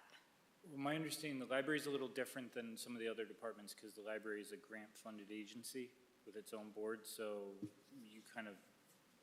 you allocate the total dollar amount, and then it's up to the director and the board to allocate those funds how they see fit. That being said, let's just say you cut my department, which is a town department, not a grant-funded agency. You have the authority to say, we are cutting the town manager's job out of the budget, period, and I would no longer have a job here, and that portion of my department's budget would be then gone. Okay, so any town entity that the council has control over, that has to be line by line to you. We can't just say cut 50,000. But something like the library or the Board of Ed or the fire department, those types, that's where we just cut a number and then they determine how that number is spent. Yes. Okay, thank you. Councilor Paterno. Thank you, Madam Mayor. Thank you, Councilor Lidecker, for raising that point. And I think, however, we should go on record tonight to say if there are any cuts, especially in the library budget, that one of the issues is that there have been some vacant positions there for about, a year and a half, I think. So this should not be misconstrued as not funding those salaries. So when the library board is meeting, if they decide they have to hire XYZ person for this position, we would welcome them back here to fund that position, because that's one of the issues is we have vacant positions there. So we don't want to cut that off at all. Okay, thank you. Thank you, Councilor Paterno. Deputy Mayor King. This is really minor in the big scheme of things, especially after Councilor Gamble saying, unless we're cutting 2 million, 3 million, it's not really going to affect too much. However, I would be remiss if I didn't ask the question in regards to our police department, which is phenomenal, no doubt about it. So I don't want that to get misunderstood.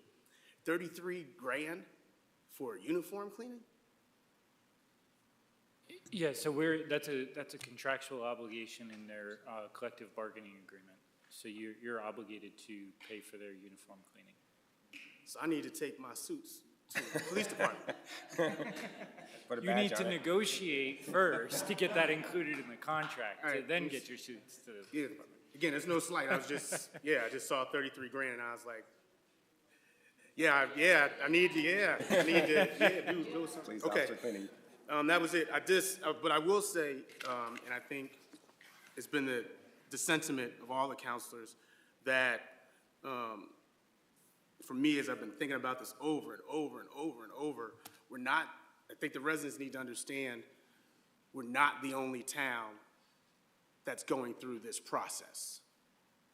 That said, we are the only town that has the extreme amount of new residents, new students, so on and so forth in our community, which is a huge part of our budget.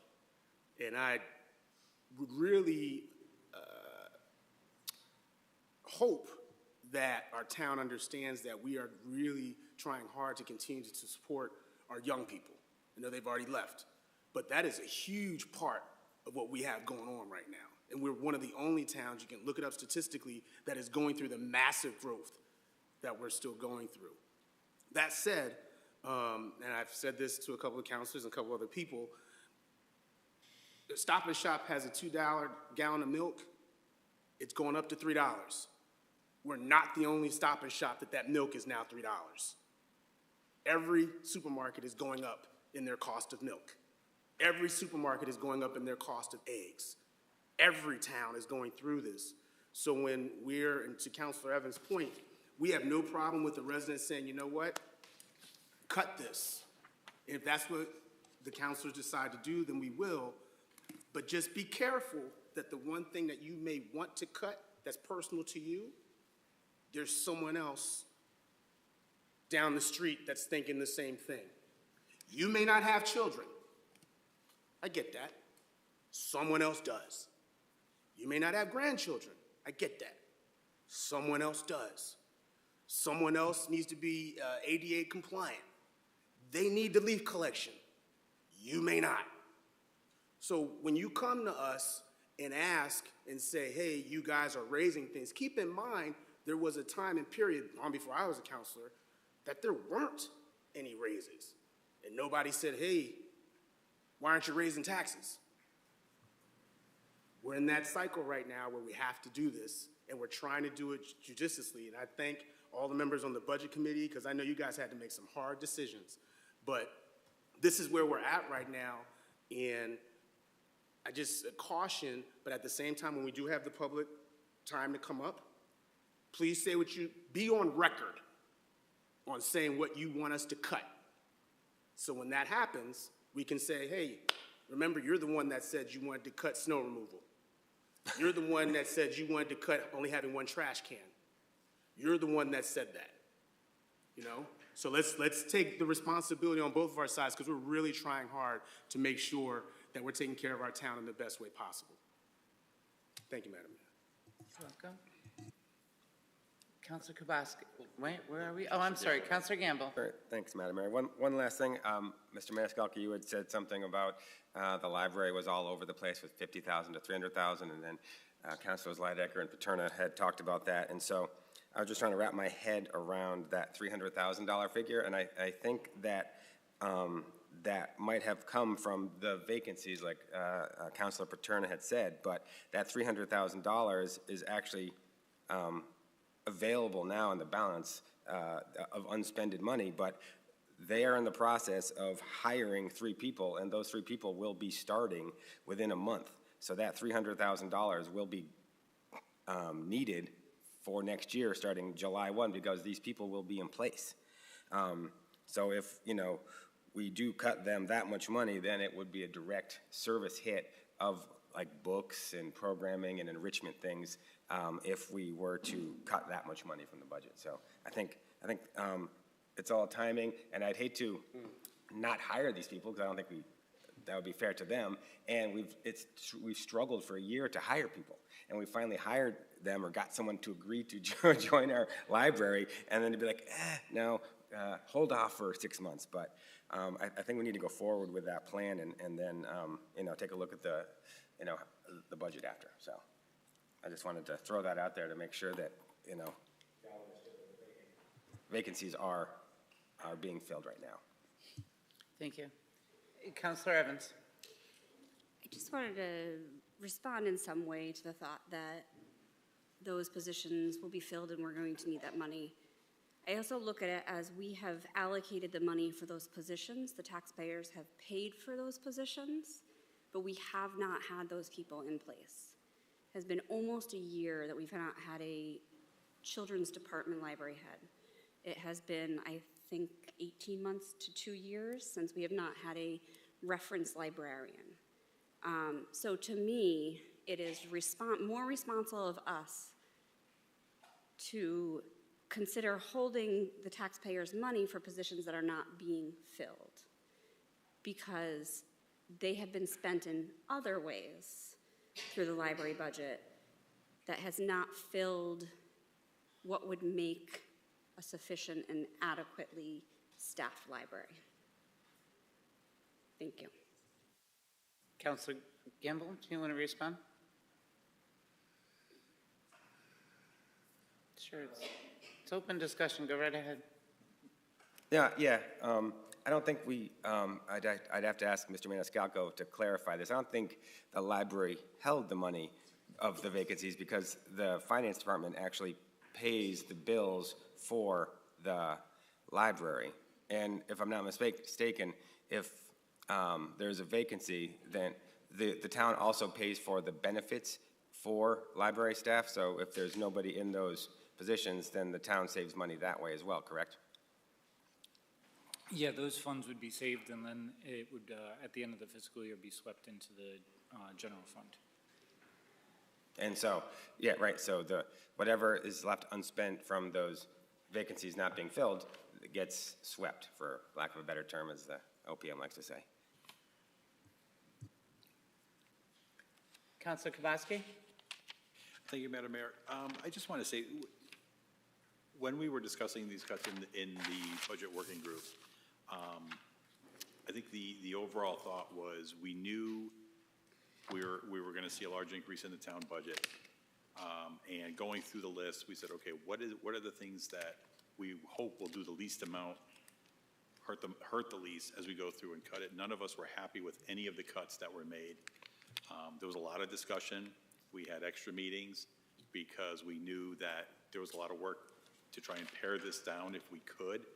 I think there's been a lot of good comments and points made tonight. So I'm very open to hearing any more thoughts and ideas, and it's not closed yet, so any other thoughts would be welcome. Councilor Lydecker? Thank you. If I could just speak on the library again. I did actually attend their meeting last week.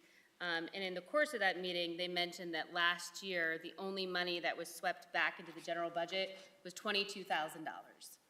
So they have 3 vacant positions, and only $22,000 was swept back into the general government. $22,000 is clearly not salary for 3 positions, 2 being department heads. So that money is being spent elsewhere. The money that they have allocated for salaries is going somewhere else. And we don't know where that somewhere else is, but $22,000 is not salaries. There was discussion from one of the members of the public there who mentioned that they were asking about hiring for the reference librarian, and it was stated that they will go back to the pool of candidates from November of 2021. So they've had candidates and applications for the reference librarian from November of 2021, and they're not hiring that position. So there's at least 3 of them. In going through their meeting minutes, which I did speak with Mr. Maniscalco. The meeting minutes from the Library Board of Directors is not online. It's not easily accessible to the public. You have to request them. Mr. Maniscalco and I had a very, very brief discussion that we will try to see how we can get the library agendas, meeting minutes, and their packet of information up on our own town website for more transparency. But going back to that, there's information in here about 2 other resignations that came in 2022, and I don't believe those positions are even posted yet. So our library is running a deficiency, especially in the department heads' positions, and that money is being spent elsewhere. So I think that's part of the concern with regards to the library budget.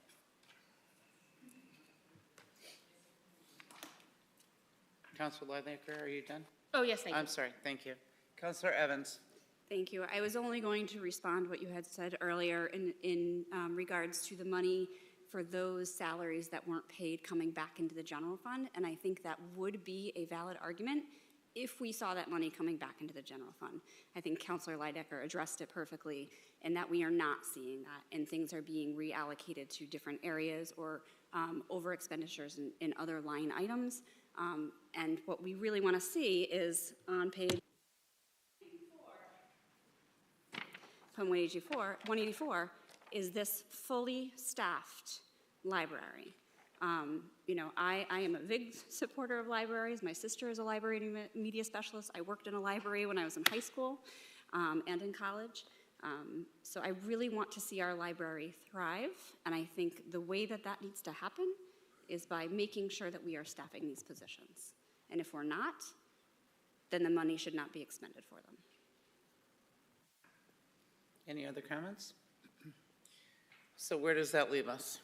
That leaves us to our next meeting on May 15th, unless we feel that we need to have another budget discussion on May 8th for a special meeting to discuss the budget. Open to ideas, counselors. This is all of us. I will facilitate whatever you ask for, however you want to do this. Counselor Gamble. So thank you, Madam Mayor. Mr. Maniscalco did provide a list of 1, 2, 3, 4, 5, 6, 7, 8, 9, 10, 11 or so things. And these are all on the table for debate and yeses or nos, correct? I anticipate us, going down saying, HR 19,000, condo fee 75,000, like all in favor kind of thing. How are we going to, pick and choose? And at what numbers? So I don't know if we'll be at a position on May 15th to do that without, or maybe we will. I'm just trying to get logistically how this is going to play out in one meeting and do the vote. Basically, we have a list of 11 things. I don't know if I have a question in there, but just trying to think out loud to see how this will work. Because I still think there are some misunderstandings between us and how the library operates in those vacancies. I would like to get those straightened out so that I can have it in my mind, whether it's a $50,000 cut or a $300,000 cut. The $300,000 cut, there are about $700,000 in salaries and $300,000 in books and services. So if we cut $300,000, that could be detrimental to the services they provide. Pushing out the emergency manager training a year, it's probably not probably doable. Trash in the park, I assume that's getting rid of the garbage cans and leaving the big dumpsters. That kind of thing. So, trying to come to the conclusion in my own mind if I need a May 8th meeting or not. Sorry, Madam Mayor. No, you're doing a great job of trying to figure this out. I feel like I do. I feel like I'm a thumbs up on a May 8th meeting. You're a thumbs up on the what? On a May 8th meeting. On a May 8th meeting? Yes. On a special meeting on May 8th? Especially special. It's especially special. A special budget, strictly about the budget. Nothing else. Nothing else. Nothing else, just the budget discussion on May 8th. We show up and talk budget. That's it. That's it.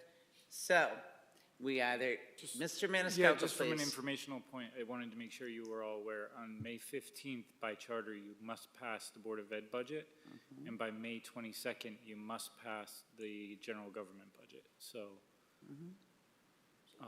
you're running up I see what you're saying there. Yeah, you're running up against the deadline. So the general government budget, which is the one we're talking most about tonight, we have an extra week. Yeah, so you have to pass the Board of Education by the 15th, and then I believe the week after that, you have to do the general government, overall, the whole picture, Gotcha. so. However, I almost just grammatically said that very incorrectly. It's better? No. It's better for us to approve both budgets the same evening to come to, so May 15th would be an appropriate evening to approve both budgets, is the goal. So then I would be in favor of a May 8th special meeting to You would just be. discuss the budget. Okay. If we are counting. Sure, let us take a consensus on more conversation and budget discussion. Counselor Evans, thumbs up, everybody thumbs up, thumbs down, give me a thumb, May 8th. I know Counselor Lidecker can't make it. Yes. But if you could please send your comments and submit your comments on the items of cuts, yes or no on either one, so we'd appreciate it. So could I please get a consensus on the May 8th? Okay. Wait, we got somebody checking, we got calendar checks here. Hang on. 7. Like a regular council meeting, but it's strictly just for budget discussion. All right? Okay? Okay? All right, we're all good. So, Ms. Poma, if you could set the agenda for that, please, I'd appreciate it. Thank you, everyone, for your input this evening, and we look forward to May 8th. In between now and then, if anyone has any further clarification that they need, please submit your questions to Mr. Maniscalco for a better understanding of the budget and/or any cuts that we may have presented this evening? Counselor Gamble, you go with that? All right, you're welcome. All right, thank you, everyone. We'll be moving on now. And that is Counselor Kozakowski, discussion item, historic structure preservation tax abatement. Thank you, Madam. 13C. Yes, thank you, Madam Mayor.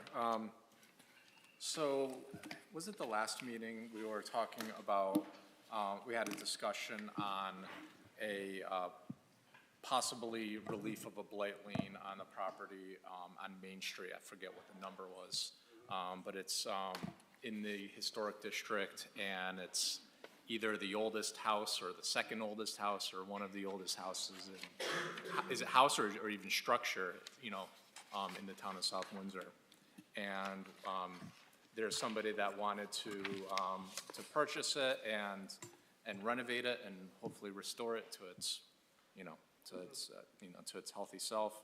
But the blight lien that was accrued by the current owner, it makes it cost prohibitive. I myself are not in favor of releasing the blight lien or dissolving it. But at the same time, I want to see whatever we can do as a council, as a town, to help facilitate the rehabilitation of our historic structures. So that led me to remember that there is an opportunity for municipalities to adopt a tax abatement program for that purpose of restoring historic structures. And there's enabling legislation to do that, Section 12-127A, which I provided as a reference in the draft ordinance, or in addition to the draft ordinance.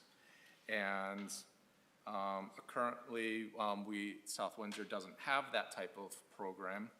And as Mr. Maniscalco put it so eloquently to me, why not put it in our toolbox? Have this opportunity, put it in our toolbox, so we can show our commitment to preserving our historic structures. So that led to the drafting of an ordinance. I'm not particularly tied to any of this language. It's just a starting point. Within the purpose, it quotes, has text directly out of the ordinance, which in part says provide an abatement in whole or in part of real property taxes on structures of historical or architectural merit. And the ordinance kind of provides some criteria for which structures and properties would be eligible for a type of abatement, and outlines what the approval process would be, which would include soliciting comments from the Historic District Commission and the Economic Development Commission. So basically what this tool in our toolbox, if I may, would be is if somebody wants to rehabilitate, restore a historic structure, a building that's either been neglected over time or just over time deteriorated in a way where it's no longer really economically feasible to restore it in a period way. The town recognizing its importance of preserving its historic, its historic, identity, providing, kind of giving them an opportunity to reduce the taxes in a way to make up the difference between making a rehabilitation, restoration economically feasible. So, that's kind of the point. And I can go through the eligibility at a very high level. First, if somebody wanted to pursue this abatement, they'd have to have a restoration plan. They have to show us what they want to do and how they want to do it. They'd have to demonstrate that they can't afford to do these these improvements to make it restore it in a historical way without some relief on the taxes, because restoring a building with historically correct period materials and practices and whatnot can cost 5, 10, 20 times more than current building practices using modern materials. Like, for example, we might see houses built now with using like vinyl siding, but using clapboard or cedar siding can cost 10 times as much. And that's the types of materials that we might want to see in our historic district. So they'd have to show a financial need for that. And then also there's eligible project would have a minimum qualification for expenditures related to materials and labor. I put down $15,000 because that was the number used in a template ordinance that I used. That can be, adjusted. And then also, last eligibility requirement would be the owners of the property has to demonstrate that they're not delinquent in taxes and, and they're in good standing with the town. And then for the approval process, there would be a review process. Still, I think it can be fleshed out a little bit better working with the town attorney and Mr. Maniscalco. But basically, it would go through the town manager as a request first.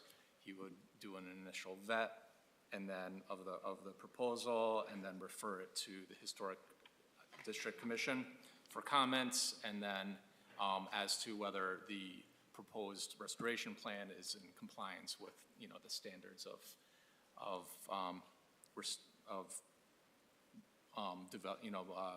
making improvements in it within a historic district or on a historic property, making sure that they're appropriate. And then on to the Economic Development Commission, where they're kind of our tax abatement experts for the town, where they make recommendations on other tax abatements, whether regarding commercial properties. Very different program than what I'm talking about here, but they can help assess whether the amount abated is appropriate based on the cost of the improvements proposed. And then come to this council for final approval in consideration of the comments received. Very, very simple. I think it could be there's room for discussion on there. And then there's also provisions where if certain things happen, then the abatement would be nullified and they'd have to pay back their the tax forgiveness that they've been giving, whether if they're end up knocking down the structure as opposed to restoring it, or if they don't they don't make the improvements according to the plan or to the satisfaction of the approving authorities, there's opportunities to nullify that. I have been in contact with the Historic District Commission. This is on their agenda for tomorrow night as a discussion to see if if they're in support of something like this, and try to go over, maybe use that as an opportunity to go over some of the finer details of like what buildings could qualify, which areas, if there's a time period, something that's on the historic resource inventory. Just get their recommendations on what would be appropriate. And then I haven't scheduled it yet, but I'm hoping to go to the Economic Development Commission at their May meeting to solicit, some support and input on their responsibility for this program. So I guess that's all I have for comments. If anyone has any specific comments or general comments. Sure, Councilor to Evans. address them. Thank you. Councilor Evans. Oh, Councilor Kubowski. Yeah, Madam Mayor, as somebody who lives in the historic district and may down the road take part in this, I'm going to recuse myself from the discussions and any future vote, so I will. Thank you. Councilor Evans. Thank you. I just, I think this is a great idea. It seems like this is in the very early phases of it and something that you drafted. I'm curious where you gathered your information from? Is this something that you yourself have worked with before, or where did you pull most of this information from? So I initially, no secret, I work for the city of Middletown, and they recently adopted a similar program. So I started with their program. I didn't draft it. I think there is some room for improvement, so I kind of massaged it in a way that, that fell into this form that you see here. But there is precedence, like I said, that there's enabling legislation allowing municipalities to do this. I know, don't ask me for a list, but I know we wouldn't be the second town in Connecticut to have this type of program. I'm sure Weathersfield has something. Yeah. And then the only other question I had is through this process, you have a lot of the approval process and going through the plan and meeting with them.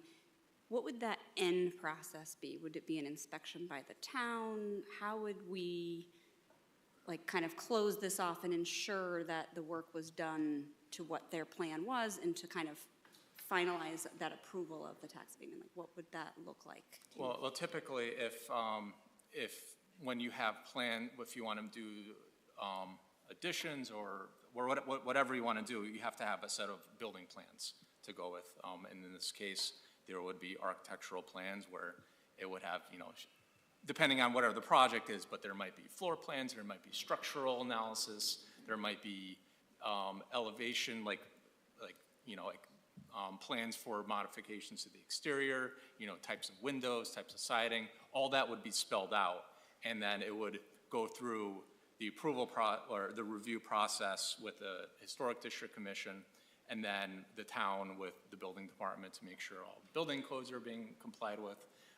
If there's any planning and zoning related regulations or health department, whatever, those will all be vetted, and then a building permit or building permits would be issued on an approved set of plans. So then they would do the work, there's regular inspections made according to typical process, and then prior to a certificate of occupancy or certificate of completion, there would be a final inspection to verify what was done complies with what was approved.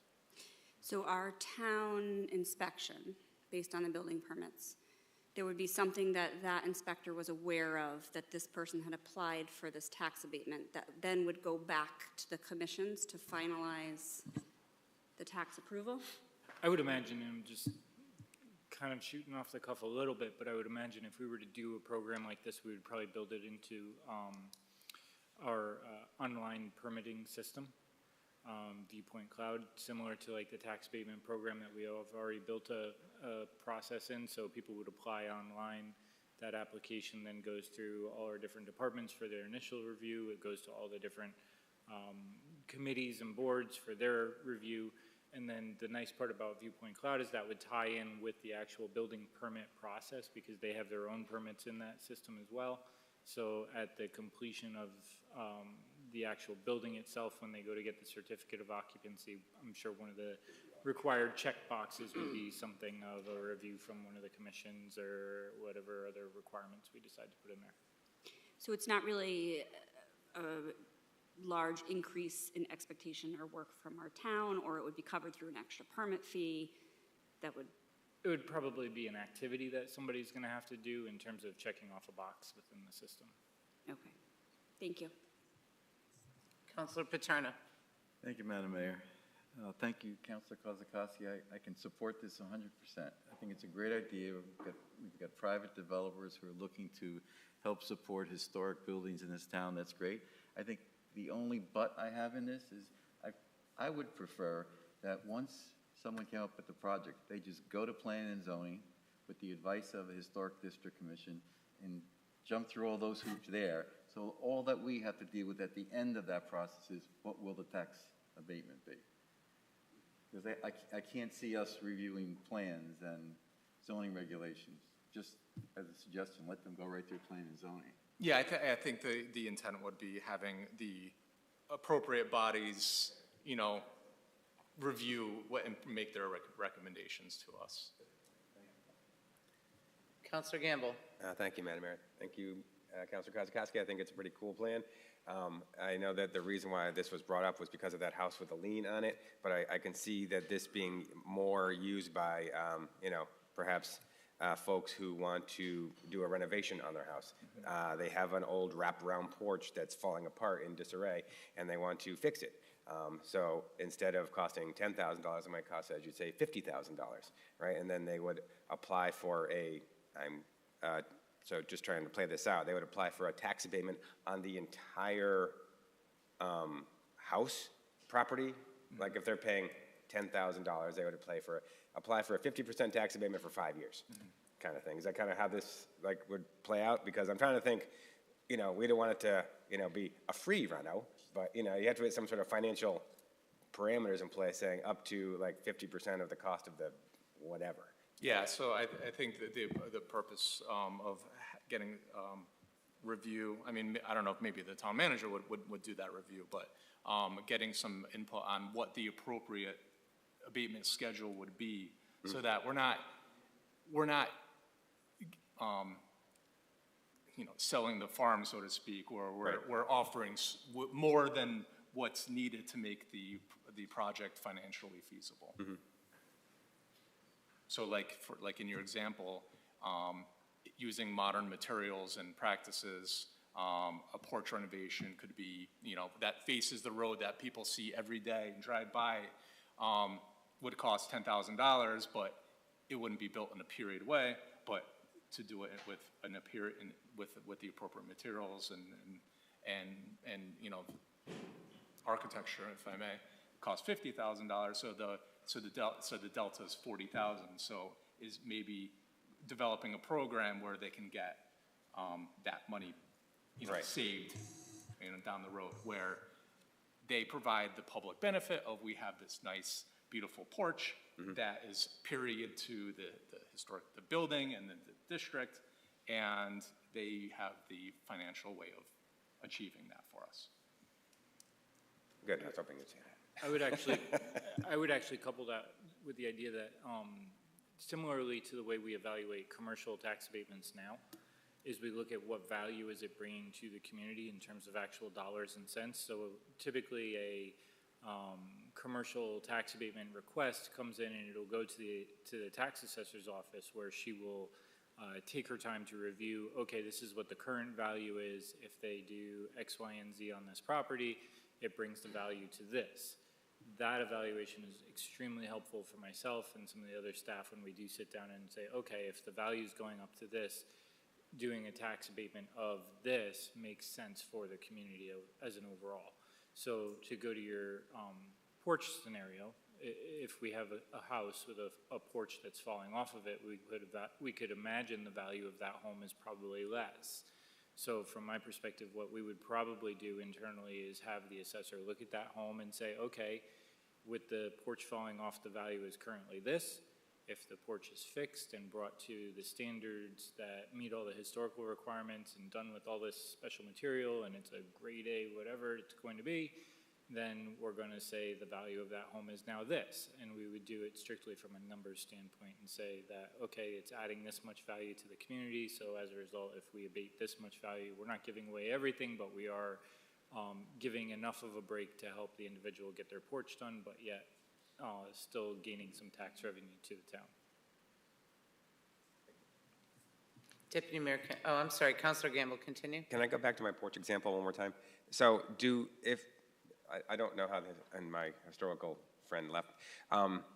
If they want to do a porch project on a home that is a historical property, do they have to get it approved by the historical district anyway? They couldn't really use modern materials, I would imagine, anyway, if they wanted to fix a porch, right? Probably not. So. Well, if I could answer his question, so in that porch example, it's that would require a certificate of appropriateness from the Historic District Commission. So they would have to review it and approve the materials and the look of it. But the alternative is, if it costs too much, they're not going to they might not do the porch and just let it fall off, So there's that. And then I think part of this is, so the Historic District Commission would typically review anything that can be viewed from the public way, so basically from the road. And that's just exterior changes is what they have purview over. What I envision this program to do is kind of take it one step further, where if you have a house that's old and historic, but it's falling down, you can, with this program and the plan, they can restore the structural integrity of the structure, not just make it, put a porch and put a siding on, but restore the structural integrity of it, which preserves the historic structure itself, as opposed to if a house's structural integrity is bad, typically you knock it down, and then that's what we're trying to avoid here. Any other questions? I have a few. You keep referring to the historic district. There are older homes in South Windsor that are not within the historic district.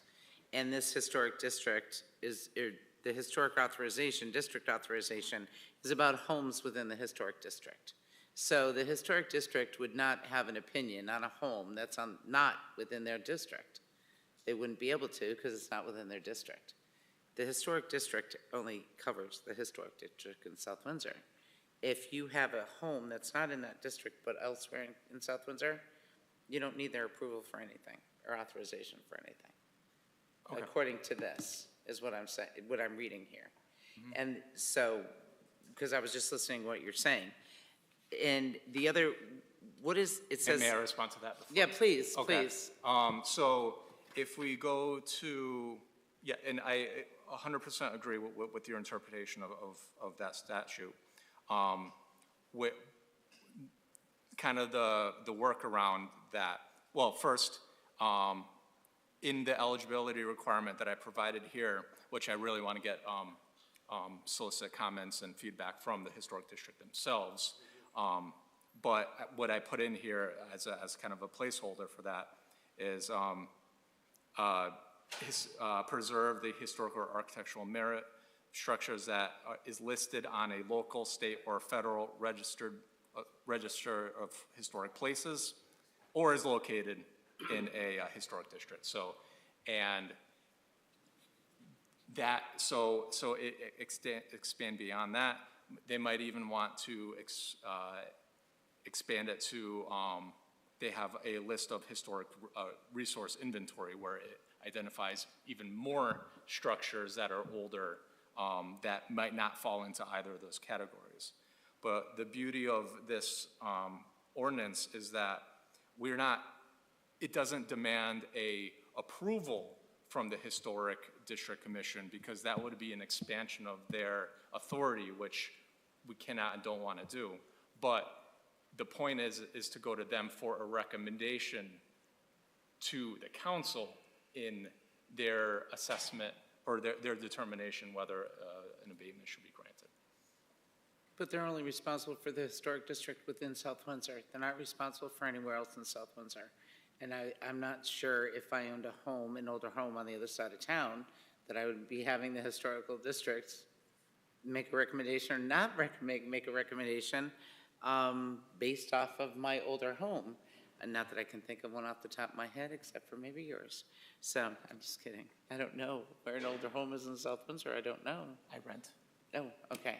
So my point being, I don't believe that we have a local or state register, but I do know that there's a register of historic places in the nation. And I know that there are limitations on renovations of registered historical structures, such as you mentioned additions before, and you can't do that. Changing the siding, there's major limitations on registered historical structures, major limitations. So, just saying, and I don't want to get into the nuts and bolts of all of this right now, because this is the beginning phases of all of this, and I commend you for putting this together and reviewing this. And I'd just like to say, you're still gathering information by going to the Historic District, to EDC.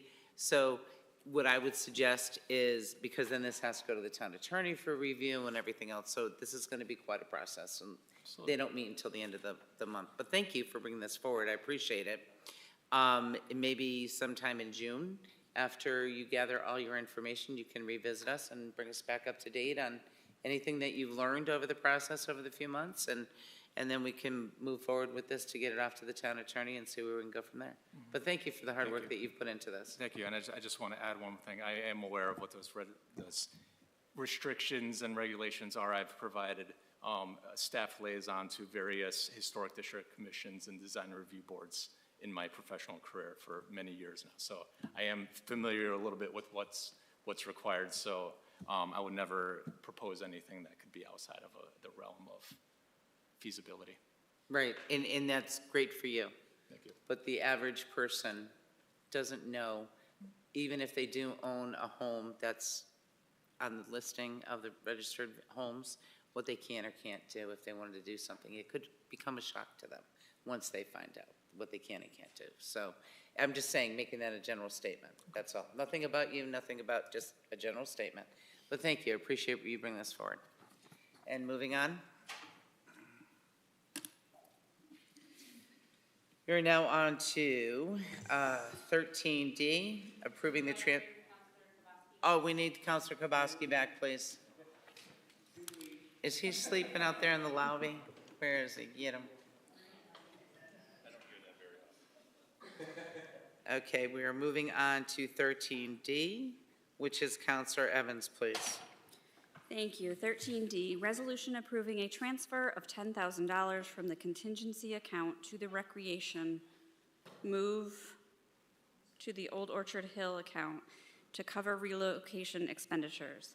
Be it resolved that the South Windsor Town Council hereby approves the transfer of $10,000 from the contingency account to the recreation move. The wording doesn't seem right in this, to the Old Orchard Hill account. Oh, I see. To cover relocation expenditures. Is there a second? Any discussion? Not seeing any. All those in favor? Any opposed? Not hearing any. Thank you. The motion carries. Moving on, we have Counselor Evans. 13E, resolution setting a time and place for a public hearing to receive citizen input of the appropriation of $70,000 from the capital non-reoccurring funds account to the recreation move to Old Orchard Hill building to meet regular building standards. Be it resolved that the South Windsor Town Council hereby sets Monday, May 15th, 2023 at 8 p.m. in the council chambers, the South Windsor Town Hall, 1540 Sullivan Avenue, South Windsor, Connecticut, as the time and place for a public hearing to receive citizen input on the appropriation of $70,000 from the capital non-recurring account to the recreation move to the Old Orchard Hill building. Is there a second? Any discussion? Yes.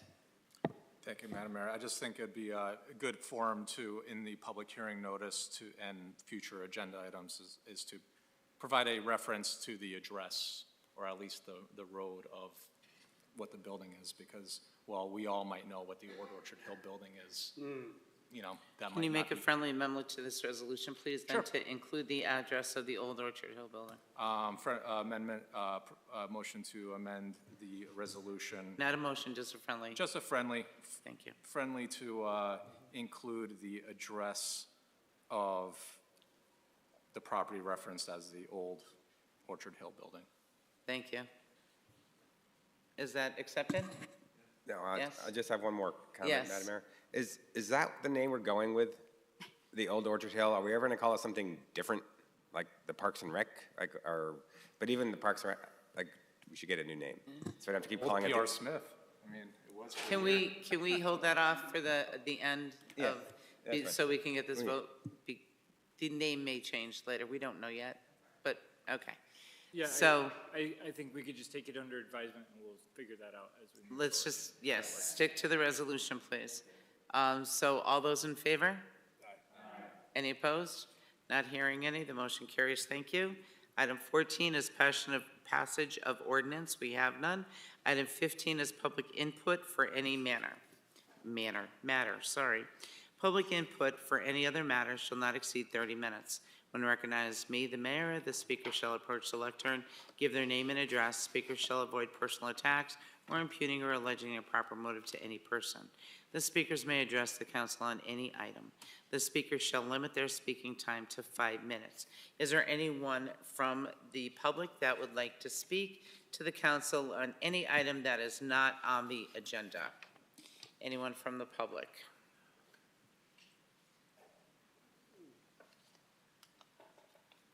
Good evening, sir. Please turn on your microphone. At the bottom, there's a little thank you, sir. Alaman. You're I live right. at, my name is Richard Burson. I live at 23-1 Arthur Drive in the Pleasant Hills. I've been in town for many, many years, maybe since, I think, about 37 years. I taught in Ellington High School for 37 years. I substituted in South Windsor in the middle school for 12 years. I'm very well aware of education and their needs, and I know that the budget is strict, and I'm just saying, if you guys, are you going to discuss that, or is that already passed, the education budget? The education budget? Yeah, is that up for more discussion?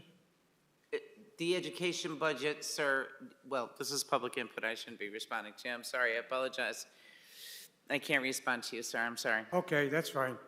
The other concern I have, and I'm sure you've heard this, we're building more and more apartments in town.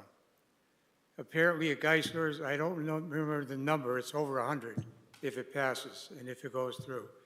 With apartments, especially two-bedroom apartments, it brings more kids to town, more students.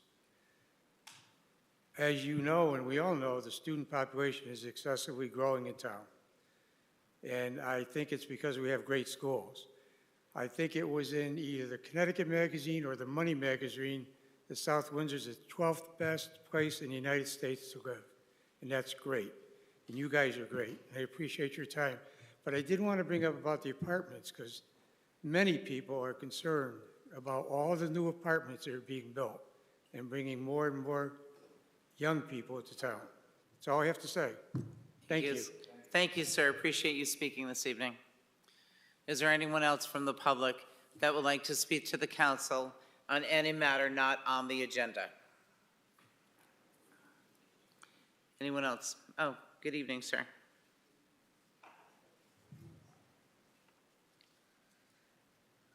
Respected Mayor, Deputy Mayor, and all the council members. Good evening and namaste. My name is Prasad Malpure, and I am a good, proud resident of South Windsor, 65 Chaponis Way. I am living in South Windsor since 2017 with my wife Rupali and my kids Aditi and Arnav. All my kids have been part of South Windsor's public schools since their kindergarten. I am representing an organization called Hindu Swayamsevak Sangha, also referred as HSS. It's a 501c non-profit, non-political and cultural organization. It's registered in USA in 1989. We have weekly family meetups in South Windsor where we engage in fitness activities like yoga, play team building games, and end with some type of intellectual activities related to Hindu way of life. In addition to these weekly meetings, another key element of this organization is to make connections with the local community and engage in volunteer work. Over the past 34 years, HSS has been extended in 34 states and 250 plus chapters across USA. We have 4 chapters in Connecticut, including 1 chapter in our own town, South Windsor. Our members enthusiastically and voluntarily engage in the diverse American social activities that benefit all communities, such as food donations, yoga events, adaptive highway programs, tutoring in inner cities, and many more. We also supported local officials, hospitals, and FEMA during the peak of the COVID pandemic and during vaccination drives. We have been participating in community activities like Surya Namaskar, Sun Salutation, Health Yogathons in every January, which receives regular proclamations from the Connecticut Governor's Office. This activity focuses on impacting healthy life of to school kids and helps their mind and body and focus to their health. That also helps to focus them for their study, obviously. So we have demonstrated sun salutation in almost every elementary school in our town. During summer, as part of Raksha Bandhan, we celebrate this festival by honoring our protectors, like police officers, firefighters, veterans, civic officials, and wish for their long and healthy life so that they can protect society much better. And the last but not the least is Seva Diwali, which happens during Diwali, one of the biggest Hindu festivals. This provides us an excellent opportunity to collect and donate food to homeless shelters and food pantries serving the unprivileged community. This activity inculcates the sense of belonging with Seva, which is a selfless service in the Hindu American community. Since past 3 years, in South Windsor, we are collecting almost 1,500 pounds of food and donating to our local South Windsor food pantry.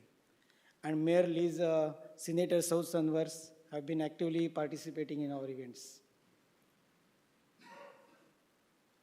Every year, HSS celebrates Teachers Appreciation Day around May 1st week. We call it as Guru Vandana. In Hindu culture, teachers are also considered equal to gods. We want to instill in Hindu kids that teachers should be respected and revered. Teachers are those unmissable elements of our community that weave the fabric of our society. This year, we are going to celebrate Guru Vandana across our street, 99 Sand Hill, St. Peter's Church, this Sunday, May 7th, 4:30 to 6 p.m. Our South Windsor Superintendent, Dr. Kate Carter, is coming. Timothy Edward, Principal, Erin Candice, she is also coming. And we have received 25 plus teachers confirmation from all our South Windsor schools. So I would like to invite Mayor Liz, Deputy Mayor Steve, and all the town council officers, Town Manager Mike. Everyone please come this Sunday, and we can see how we can honor our teachers and their respect for this special day. Thank you, sir. And, Could you do me a favor and make sure that you write that information down about this Sunday? Yes. What time, where, what it is, and give it to the clerk of the council so then she can email that information to us, please. Perfect. So I will send all the formal invite to Dan, everybody else. Exactly. So last year, during the Guru Vandana event, we have felicitated more than 25 teachers from our schools. Lastly, I also want to speak to the American part of this identity. We live in this great nation which upholds the values of hard work, good character, and the freedom to follow our dreams. Through HSS, we are encouraged to take pride in this country and local community. We encourage you to review our annual report of entire US. I will share it to everyone, and that we have brought with us today, which will further highlight all our activities. With this, I would like to thank everyone to give me this opportunity to share my experience. Thank you all, and God bless of United States. God bless you. Thank you, sir, for speaking And I this also evening. have these Seva Diwali reports. Yep, give it to the clerk of the council. We'll be able to get that. Thank you, sir. Is there anyone else from the public that would like to speak to the council on any item that is not on the agenda? Anyone from the public that would like to speak to the council on any item that is not on the agenda? Going 3 times. Anyone from the public that would like to speak to the council on any item that is not on the agenda? Not seeing anyone? Oh, I'm sorry. Moving on to communications from the council. Is there any communications from the council? Councilor Lydecker? Thank you, Madam Mayor. 2 brief One, with regards to our discussions on the budget and the potential special meeting on May 8th. For any citizens who heard about some of the proposed cuts that we were talking about this evening, and if they had any comments or feedback, they can go directly to the South Windsor Town Hall page, or the South Windsor Town page. There is an email or a link there that says email the entire town council, so you can report your comments pro or against any of the cuts, and it will come to all 9 of us for consideration or for our information on May 8th. The other piece of information, I wanted to congratulate the South Windsor Middle School Timothy Edwards Jazz Band. I believe it was not last weekend, but the weekend before. They went down to Philadelphia. They performed in the National Jazz Band Competition. They won at the middle school level by almost 40 points over the second place team. Wow. They performed so amazing that they came in within 1 point of the winning high school team. One of the parents who was a chaperone, I was talking to him afterwards, he said that when the judges came up to critique the students afterwards, they basically said, we have very little to say.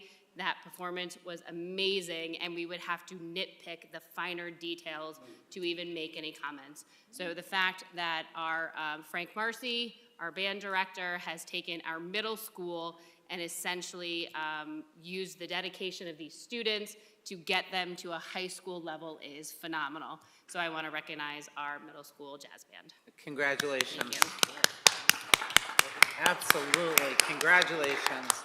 1 point from the high school. Wow, that's amazing. Any other communications from the council? Not seeing any.